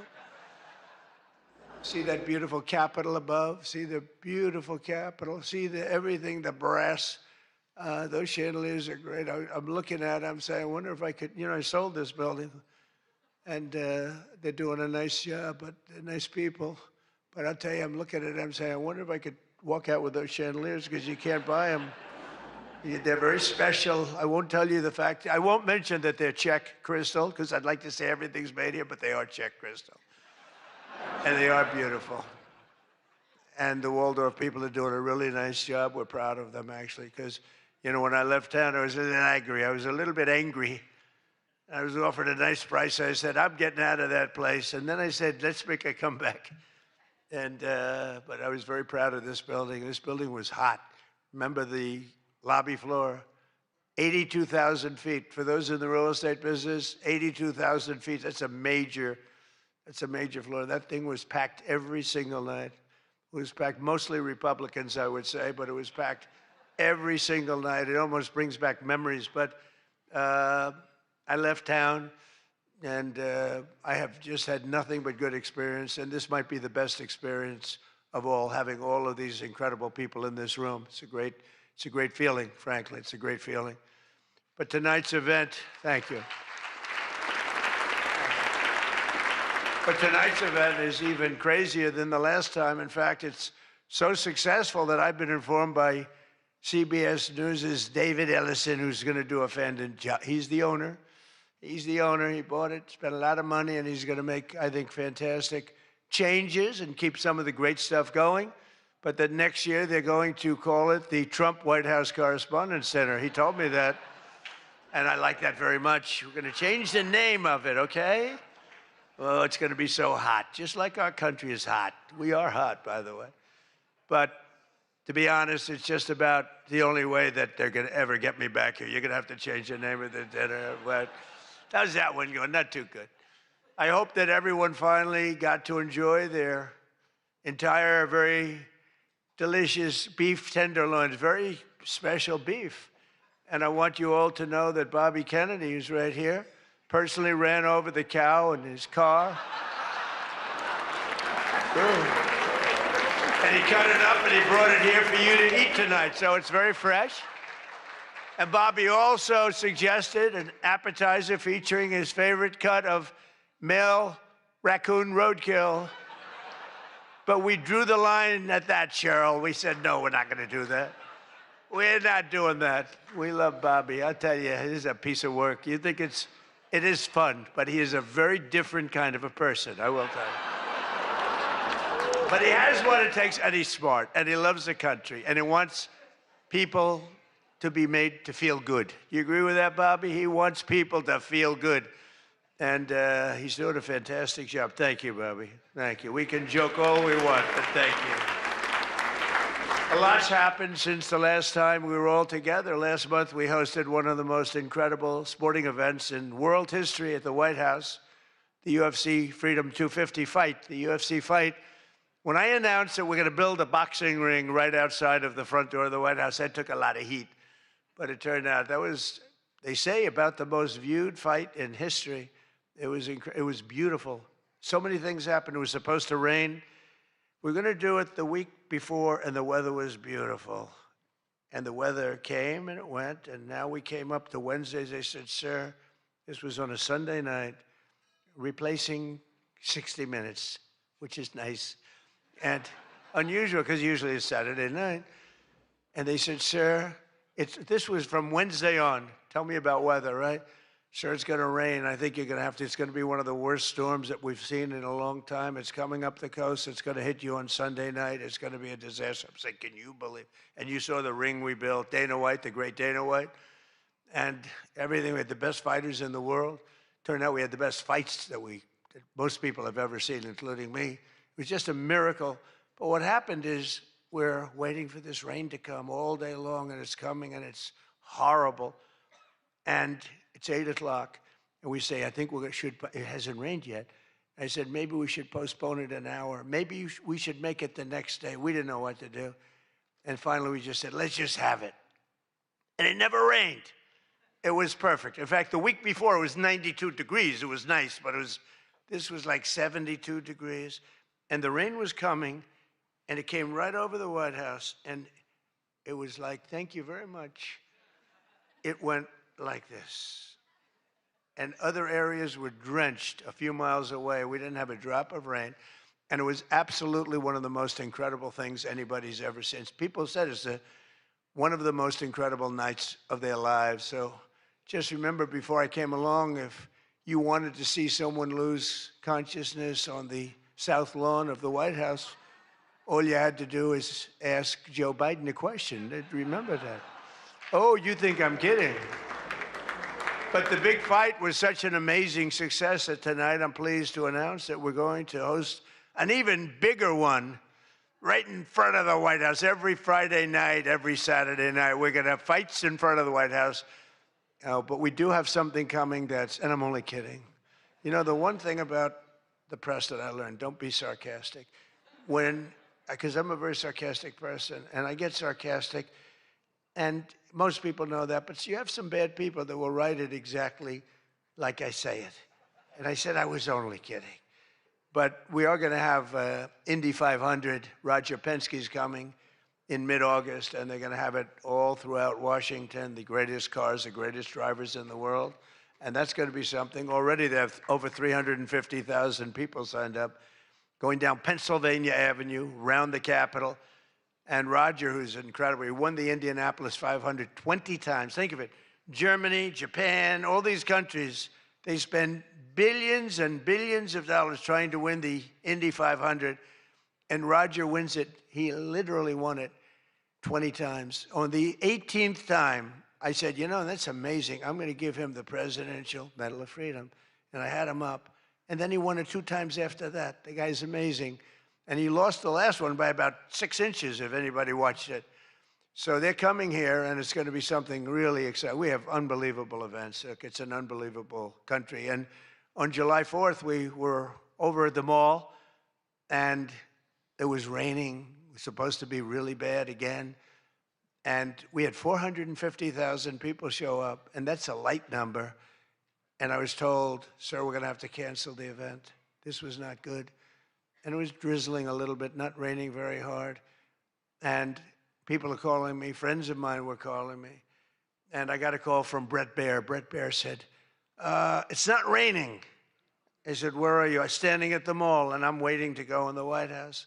Then others called up. They said the same thing. And I said, you know, this is terrible. But there was lightning. Not big lightning, but you don't have to have big lightning. It takes just a little bit to do some big damage. So they said, everybody must leave. 450,000 people were forced to leave, and they left. And then I said to myself, I said, let me call up and find out what the hell's going on. And I called up and I spoke to a brilliant young man. He said, don't worry about it, sir. We can do it in a couple of weeks. I said, you can't do it in a couple of weeks. This is the 250th birthday. In 2 weeks, what are we going to do? Say, let's go? We're going to have a redo? No. I said, I'll speak if I have to speak at 3 o'clock in the morning, 2 o'clock, 1 o'clock. I don't care. Call them all back. They're all gone. 450,000. And most of them were in cars. They were heading back to Texas. And it was sad. And we said the show must go on. Very much like here, we said the same term, right? The show, it's a great term. It's true in life. The show has to go on. The show must go on. And I said, the show must go on. I put it out on Truth. The show must go on. And we had probably, Peter, 150,000 people come back up higher. Maybe, thank you. Let's stand up, Peter. Tell them. More, right? It might have been more, but it was amazing. It was just an amazing crowd. And actually worked out better, a little like this. It worked out better than if we had done it at the normal 7 o'clock, 8 o'clock time. It was incredible. We started speaking at 11 o'clock in the evening, but tremendous numbers of people. Thousands and thousands came roaring back, and it was a great evening. And it was a celebration.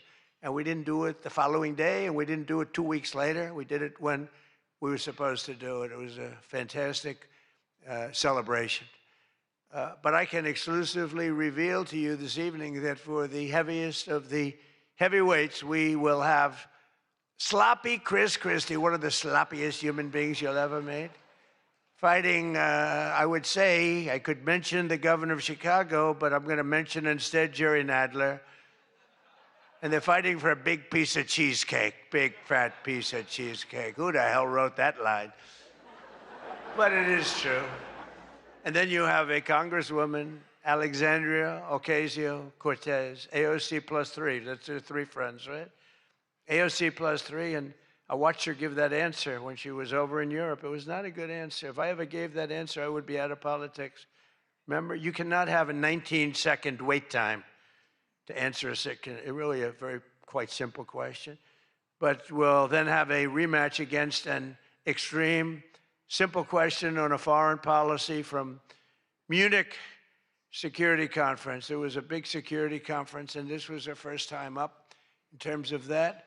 And we had a sort of little preview, and then Anderson Cooper is going to fight Lawrence O'Donnell. I'm not a fan of Lawrence O'Donnell. I like Anderson, actually, because he's covered me well for many years. Then he went bad as soon as I went for politics. But for years, he loved interviewing. I did so many interviews with him, and he was great. But, you know, he's got a little different persuasion than me in many ways, actually. And Lawrence O'Donnell, never liked him, never thought he had any talent. But he's still making a living, so I can't knock it. But we had a contest for who had the lowest ratings and the lowest IQ on television. And that was actually Don Lemon, I think. You know, when I said that he's the dumbest man on television, I said, you know, when you say some things, you never make a comeback. It's not like, oh, gee, hey, Don, let's have dinner some night. But I know what I'm saying. And then you have Bette Midler and Jane Fonda actually held a concert to protest the first UFC fight. They didn't want to see the fight. Very few people want. They held an event. Like 3 people showed up. And given the choice between seeing some of the really beat-up faces of the UFC, almost everyone chose the people in the UFC. It was between the 2 of them of the UFC. And what about Bruce Springsteen? What the hell happened to that guy? He looks like hell. I don't care what anyone says. I'm not supposed to say. I'm sure he doesn't like the way I look, but I don't look so bad. But at a recent concert, Bruce, all he did was talk politics. He ought to run for office. That would be interesting. But all he talked about, he made 4 political speeches in his 3-hour show.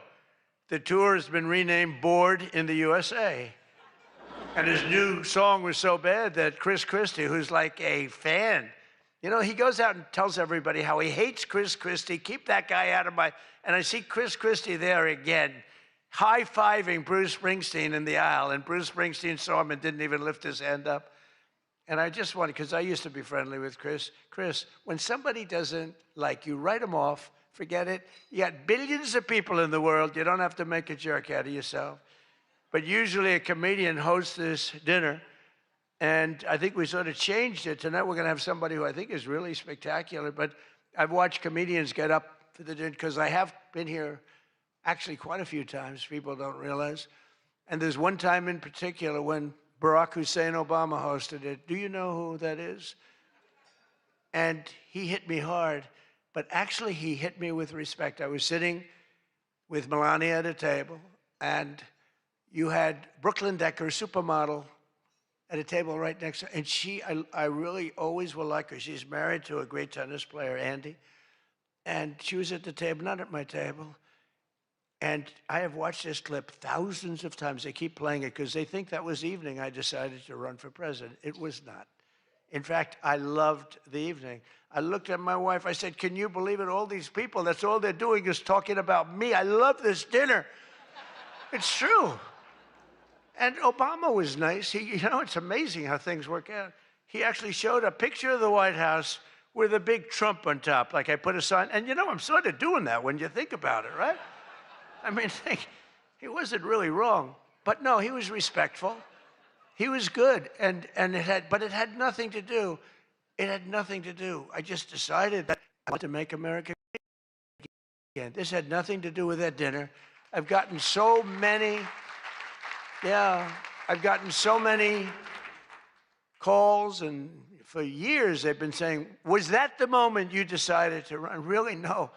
I left that night, and the press was there. A lot of the same people that I see, they said, did you have a good time? Unbelievable. And some thought I didn't have, but I did have. And I always remember, though, Brooklyn. She was so angry. She was much angrier than me. She was angry. She thought they were mocking me. And they really weren't. It was just one of those things. And I had a great time. But I left, and I sort of thought, I was there 3 or 4 times before that, but I sort of thought, wow, that dinner is really something special. And then I ran. I got elected. I thought the press treated me very, very unfairly. And I don't know. I think I made the right decision because you hate to go where maybe you're not wanted, but they did want me. They wanted me for ratings, and they wanted me for other reasons, but not for love. And I said, you know, I'm not going to go. First time that ever happened, I think. Was that the first time? Just about. Presidents always came.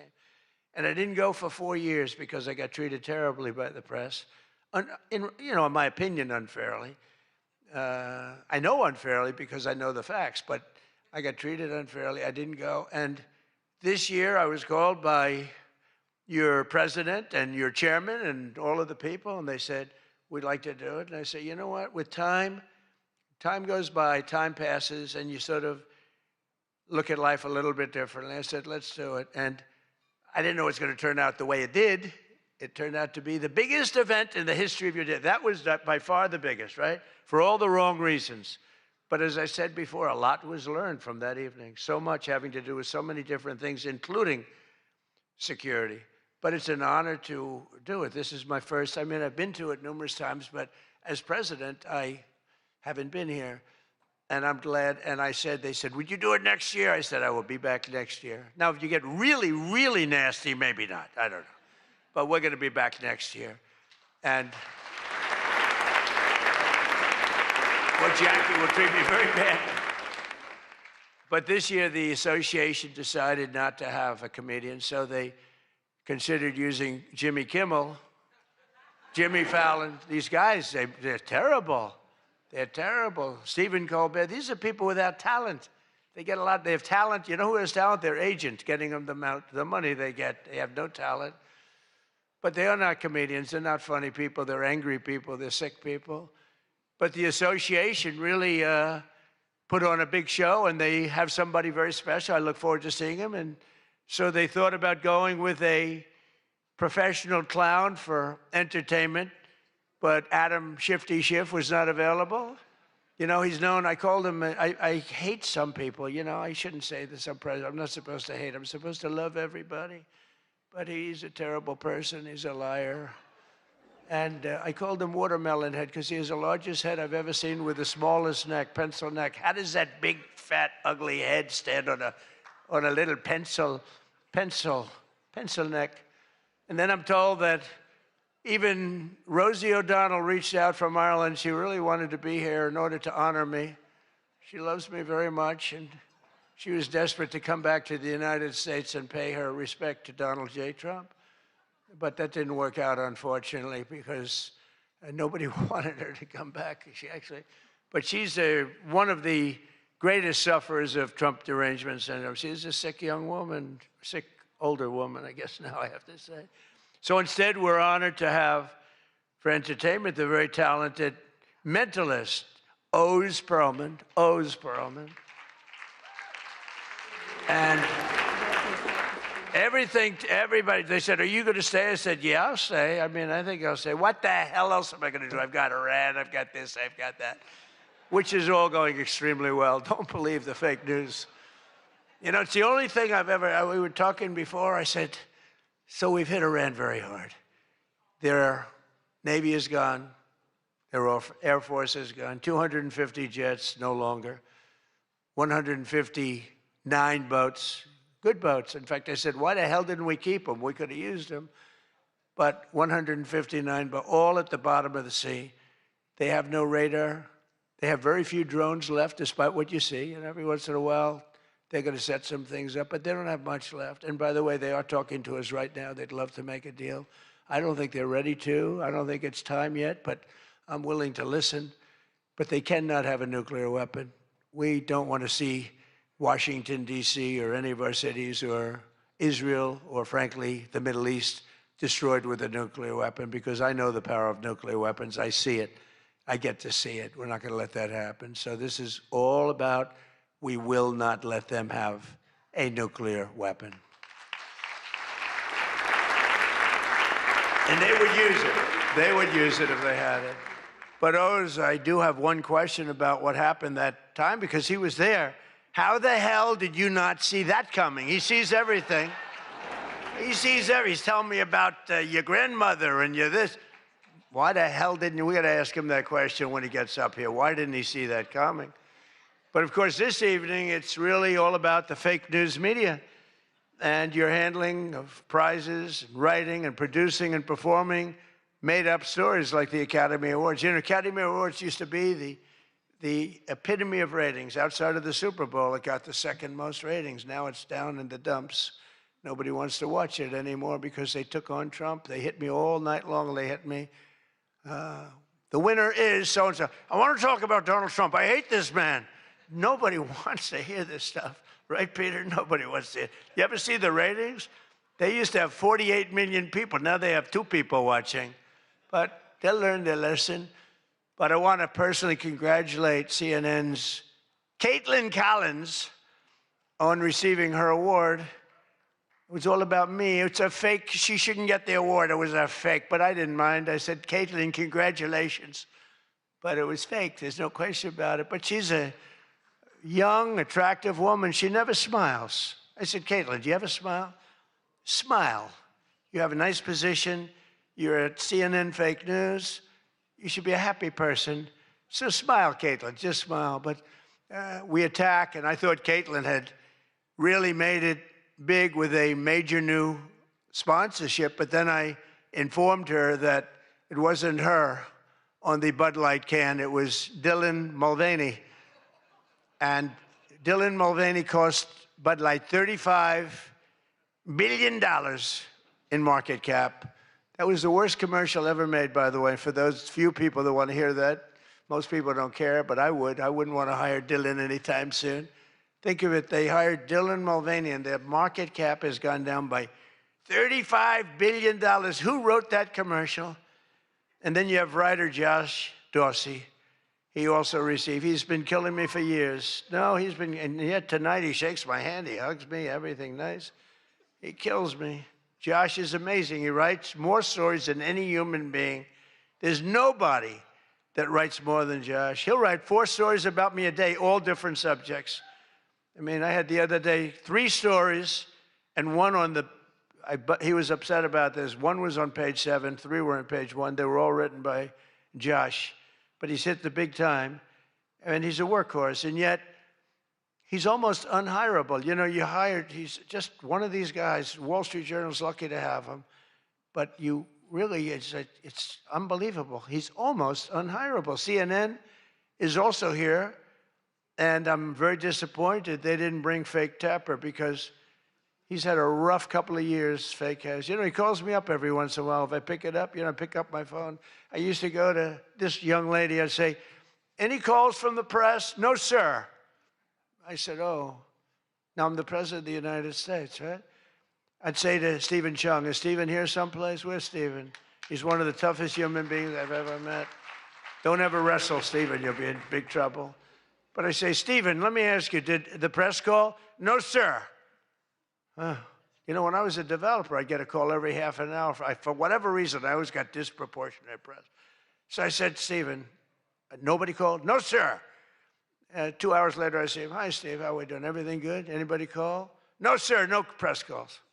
I said, I'm president. Nope, they never call. So this went on for about a week. I'd say, Caroline, did the press call? No, sir, no calls. I said, nothing. It's over a week. I haven't received a call. So I said, you know what I'll do? I'm going to give the press my phone number. That was the stupidest thing I ever did. I'm getting a call every 3.7 minutes. Stephen, I don't know where the hell you've been, but the press calls, I'm getting calls, ring, ring. I was with somebody today. They said, I've never heard a phone ring as much as it's fresh. Now, I look at the thing and usually just delete, delete, delete. Every once in a while, it'll be one of the people in this room that I like, and I'll pick it up. Like this one right here calls me on occasion, right? She'll call me and she says, hello, sir. How are you? We want to talk about some horrible subject, like a horrible, depressing subject. I say, Jackie, I don't want to talk about it. Congratulations, however, on your new marriage. But I don't want to talk about it. But it's true. And people call me now. And so for weeks I go, no calls. And I learned then that both of them, they feel that I'm doing a great job. And they feel I'm above it all. And that no person, hundreds of people call no person, is good enough to talk to Trump. And so we don't even bother telling you. That's not the way it works, Caroline. You have to let me know, because sometimes I do like to speak to the press, but now I have the best system I've ever had.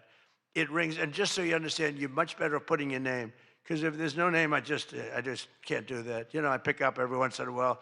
Hello, I'm from Reno, Nevada. We're a startup paper. We're calling us the Reno Express. I said, do you believe I'm the president of the United States? Mr. President, could I have your views on Iran? And I just hang up. No, I get the craziest calls. I mean, some of them, my wife said, I can't believe you do this. This is a hell of a way to live. But sometimes they get calls from very important. Sometimes I can straighten out stories that are going to be fake, and I can make them from a fake story to a good story. I always find that when you don't speak to the press, you always get a bad story. When you do speak to the press, you have a shot at getting a good story. Oh, look.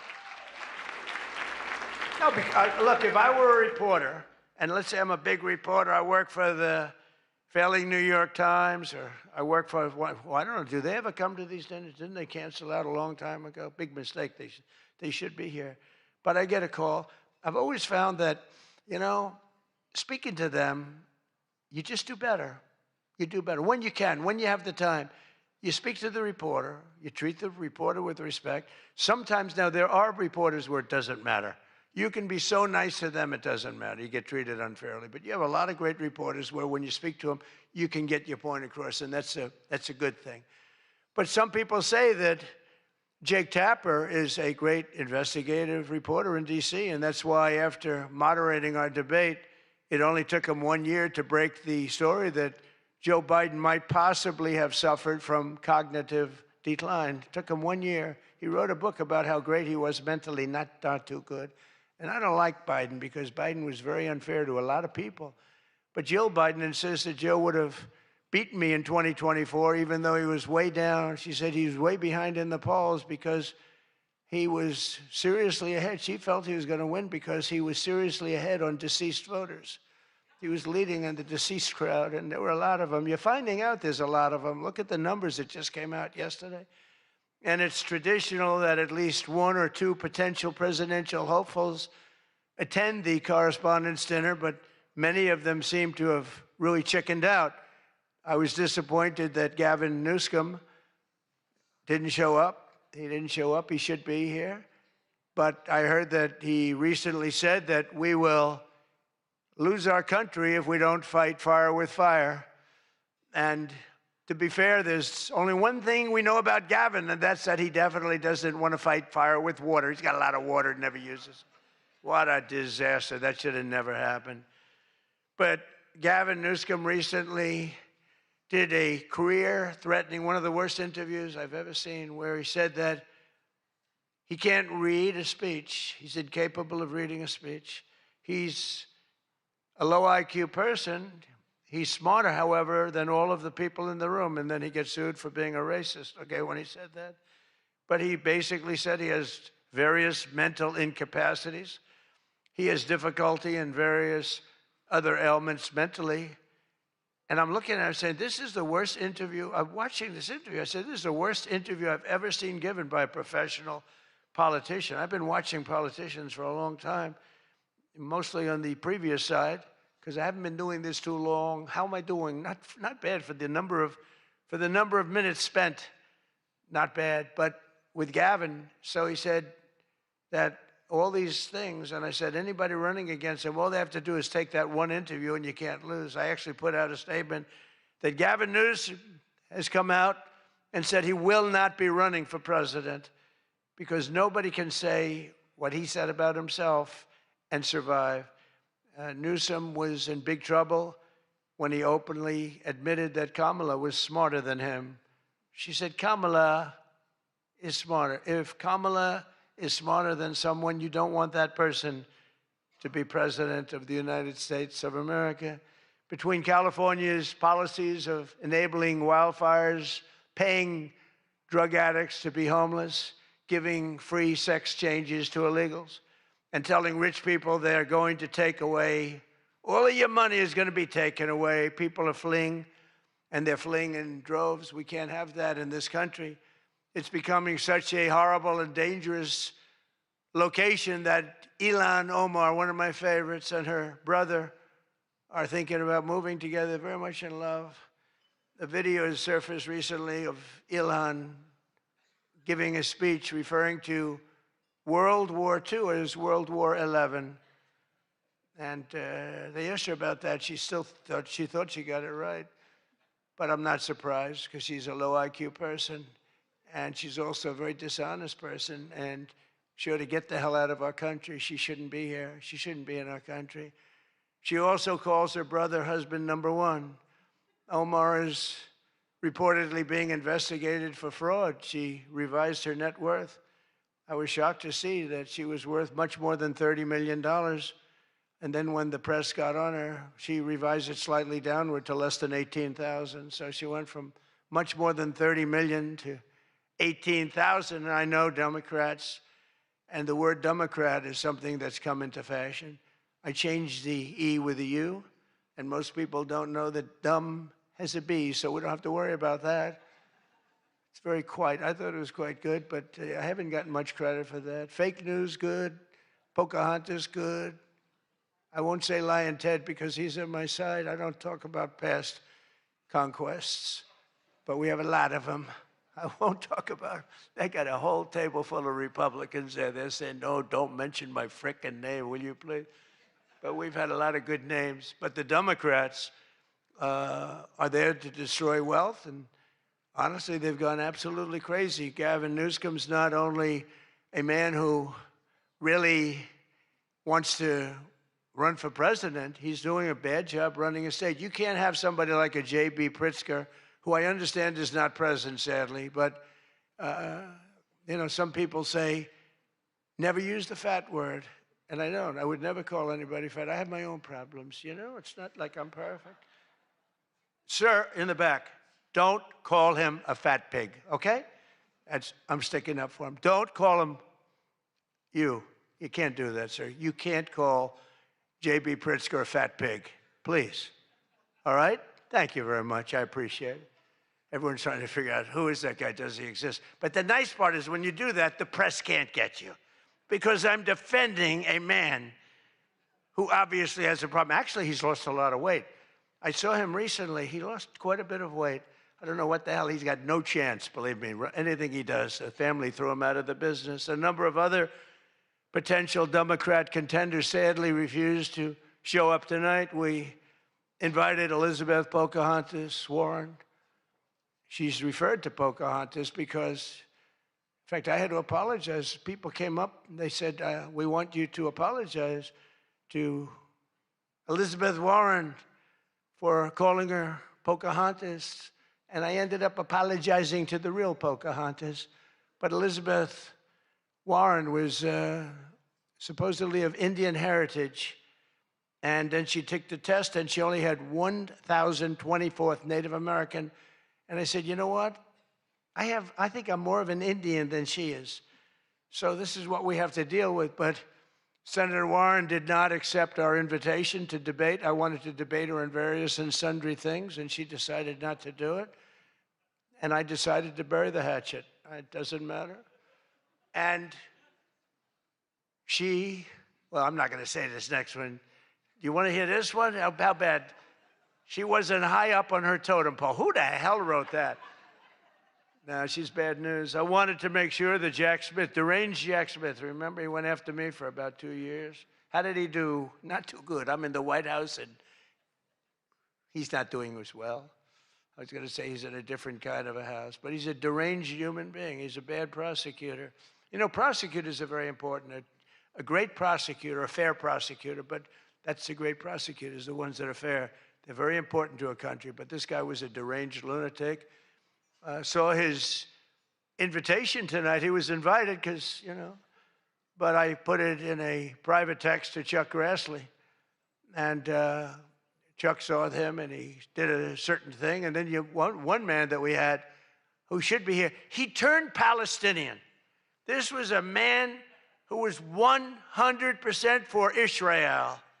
100%. Chuck Schumer, crying Chuck. Remember he cried at the airport over illegal immigrants. They were the fakest tears. There were people throwing water in his face. But now he's a proud, very proud Palestinian. In fact, I'm going to send him a beautiful Palestinian outfit tomorrow so he can greet Bibi Netanyahu when he comes to town next week, along with the mayor, who I'm sure would love to meet Bibi. They're not treating Bibi too well, but Chuck wanted to join us tonight, but he didn't want to be violating many parts of the Palestinian rules, regulations, and certainly he didn't want to violate Sharia law, his new founding. And all joking aside, I do think we need term limits in Congress. I think term limits are very important because I see what's happening. I see what's happening. The other day, a senator I knew got a text, a great guy, from his wife. And she said, when you get home, I want to have you immediately come up the stairs and make love to me. And he said, I can't do both. You know what? You know, in other words, you can't go up the stairs and make love. Does anybody get that? Well, I thought that was actually pretty good. That was actually the only thing I thought was good in this whole frickin' stupid speech that they wrote. That was the only good one, and that went down with not exactly great laughter. I think, you know, in other words, you can't go up the stairs and make love, too, you know. So we're looking for term limits. Does anybody understand this stuff? But I really do wonder whether the Democrats are trying to lose the midterms. In Maine, they nominated a guy with a Nazi tattoo. But don't worry, Democrats. Word is that Plattner's replacement, he throws bottles at women. This guy throws bottles. This guy's another lunatic, by the way. Although I think Plattner might have done surprisingly well, because we're in the age of Trump. Call it what you want. People can do well today.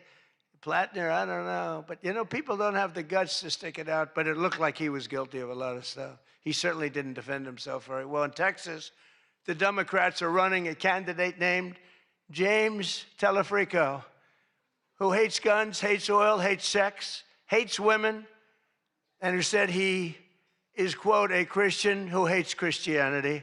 Other than that, I think his platform is quite good. And that means that he's not going to do very well against Ken Paxton, who hopefully in Texas is going to win. But Telefrico, he's Alfred. You know what he looks like to me? Alfred E. Newman. Do you remember Alfred E. Newman, Mad Magazine? I said, that guy is Alfred E. Newman. Can't imagine he'd win. Well, I have all of the press here in one place. I have to say that we're having an amazing load of accomplishments that the media never talks about. For example, under my administration, a once feared and powerful regime that relentlessly attacked America has finally been toppled. Their former leaders have been removed, and they're now being run by a gay dictator facing internal divisions. But I, for one, wish Barry Weiss all the best at CBS News. She's a wonderful woman. Most of the press lives here in Washington, D.C., and you should be thankful for me for what my administration and I have done to make our nation's capital, which was one of the most dangerous and unsafe cities anywhere in the world, one of the safest cities in the United States. Crime is down 88%, and our capital is shining again with 62 monuments, statues, water fountains looking more beautiful. The graffiti's all gone. The tents are all moved out of the parks. The fences are all done. Our capital looks like it's really in good shape. And people coming here, people in the White House, they work in the White House, they all say, young women, young guys walk up, they say, thank you, sir. 2 years ago, we lived in a dangerous city. We lived in a city where 150 people were killed a year. And now we have almost a crime-free city. Our National Guard has done an incredible job, and we've removed over 5,000 career criminals. You know, we removed, there's one stat, I think it's a great stat. It's to me, it's fantastic. 2% of the people create 91% of the crime. That's something you can fix, and we fix it. We moved out over 5,000 career criminals out of Washington, D.C., and we have the greatest capital in the world. Again, it's beautiful, it's thriving, the restaurants are thriving. You couldn't get into a restaurant because they didn't have, all the restaurants were closing. And if you even got in, you felt unsafe. People were getting into Ubers and they were being attacked when they were in an Uber. It's not happening anymore. We have tough, smart people, and they have done a fantastic job. Washington, D.C. is safe again. You can't get into a restaurant. The restaurants are opening up. They're opening up all over the city. They can't get, it's the exact opposite. They can't get space.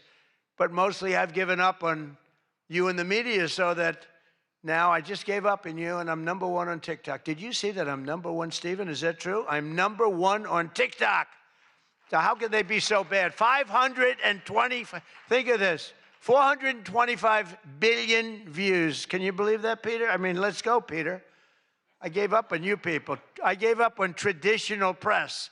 And it obviously worked because we did win in a landslide. I mean, somebody's got to be saying something good about me.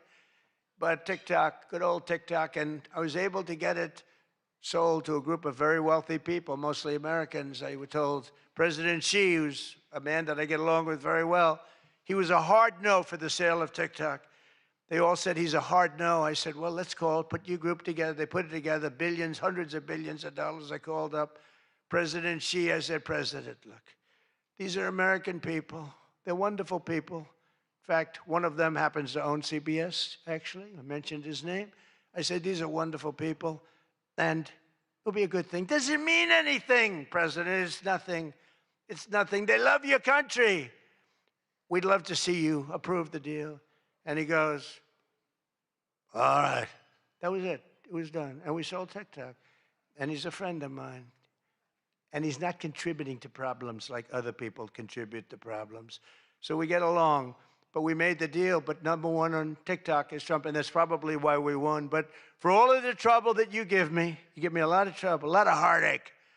I hope all of you know that I believe in the free press more than anyone in this room does. Maybe not quite. But that's why I'm proud to be the most open and transparent president in history. They called me that. You know who calls me that? Caroline. That's about it so far. Would anybody else call me that? I think Peter would call me that. Am I the most transparent? Biden never used to answer your questions. He'd ask Biden 20 questions, he'd never get an answer. Who's the most transparent president, Peter? Who? I look at him, it's the first time he's tongue-tied. I cannot believe it. Oh, he's not going to be happy tomorrow. But you people have no idea how lucky you are. When I'm gone, you're all going to be broke. Your business model is going to be finished. No, it's true. When I'm not around, you're going to be broke. There's not going to be anybody to report on. Nobody gives a damn about anybody else. The New York Times the other day had 5 stories about me. You know, before I got into politics, in my whole life, I had 7 front-page stories. This is years of success. I think 6 were good, 1 was bad. I had 5 stories, 7, 5 good. Yeah, I had a total of 7 stories on the front page of the New York Times. That's not bad. Now I average about 3 or 4 a day, all different topics, all bad, everything bad. But here we are. I mean, here we are. In fact, when I'm finished, I'm going right back to the Oval Office, so I have to be doing okay. But we are all doing good together. That's why tonight, to show just how much I care about the press, and I want to save your ratings, I'm pleased to announce my intention to, and this is somewhat of a scoop, my intention to run for a 4th term as President of the United States. I will be doing that. I will be having an official, in fact, I think I have, I won 3 times. Now I'm going to do it again. Thank you. I'm going to do it. Should be easy. I'm getting very good at running for president. No, I won 3 times, did very well the 2nd time, by the way. It's a rigged election, but we don't have to talk about it. You know, it's interesting, when you come back and you do a good job like we did, you don't care about it so much, but we do have to tighten up these elections because they really are in seriously bad shape. But on a serious note, I want to say once again, I just want to thank you all. It's been an interesting evening. I didn't really know what to expect, and it's far worse than I actually thought, but if you want to know that. But I didn't know exactly what to expect, and I've made a lot of friends tonight. I've made a lot of good friends tonight, probably made some enemies also, but it's been an experience that is something that we've all shared together, because we're all in this room tonight because most of us went through a period of trauma from just a short while ago. And, you know, some people said they wanted to come, but they were afraid to come, and you people weren't afraid to come. There were a lot of people that said, Jackie, they don't really, you know, they didn't have the courage to come. And we don't want that to happen. And I'm sure it's not going to happen. We're going to do things. Again, I want to thank our law enforcement, keeps us safe. All law enforcement. We have the greatest people on earth. You know, we had, 2 years ago, we had the worst record of recruitment in, as an example, the military, Army, Navy, Air Force, Marines, the Coast Guard, Space Force. I love Space Force. Look at all that shooting we're able to do from space. That was my baby. But all of the branches of, you couldn't get people to join. This was 2 years ago. And last week, you probably saw, some of you wrote the story, we have the single best recruiting of people into our armed forces than we have ever had in the history of our country. They are brimming over with great people.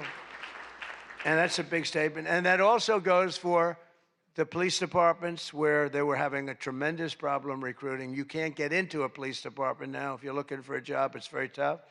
And that also includes our great fire departments, because people forget about them. They're unbelievable, the job they do. So I just want to thank you. Look, we're on the cusp of something big, and I call it, and this, I'm being very serious when I say this, that this is the golden age of America. We have $19.2 trillion being spent in our country. A record was China. I think it was 10 years ago, $3 trillion. Trillion is a lot. 4 years, they went less than 1 trillion under Biden, and we have 19.2 trillion, and this is a period of actually 13 months, not even current, because we're here a little bit longer than that, but that was as of reporting dates. $19.2 trillion is being spent. Factories are coming. Toyota just announced they're going to be building the biggest car plant in the world. They're leaving Mexico. They're coming here. Tariffs did that. Tariffs did that. And maybe November 5th did that too, the election. But our country is doing things that nobody's ever seen before. And it is true. We were, and you've heard me say this, we were a dead country 2 years ago. Other leaders would see me and they'd say it's a miracle. President Xi told me that a few weeks ago in China, and he's coming here on September, I think, 24th, coming in September, the end of September, going to be exciting.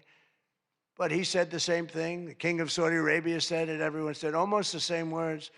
We thought you were a dead country. We never thought you had a chance. You were never going to make it back. And in a period of 1 year, you made it the hottest country anywhere in the world. We all did that together. It's not me. We all did it together. And we do. We have the hottest country anywhere in the world, and we're going to keep it going. And I just want to say, it is the room. I have tremendous respect for the people in this room. Sometimes I don't feel you treat me fair, or maybe you do. I don't know. I don't feel that, but sometimes you treat me very fairly.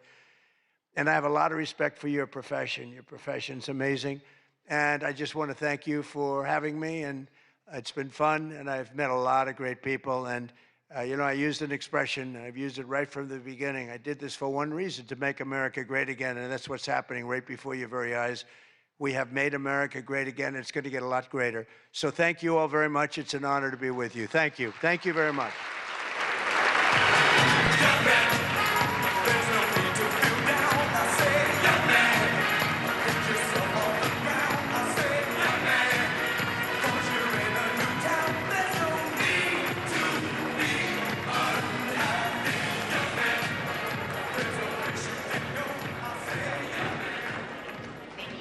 President Trump. People asked me for several months, how long is he going to speak? And I said, you're White House correspondents. So you should know, and thank you, President Trump.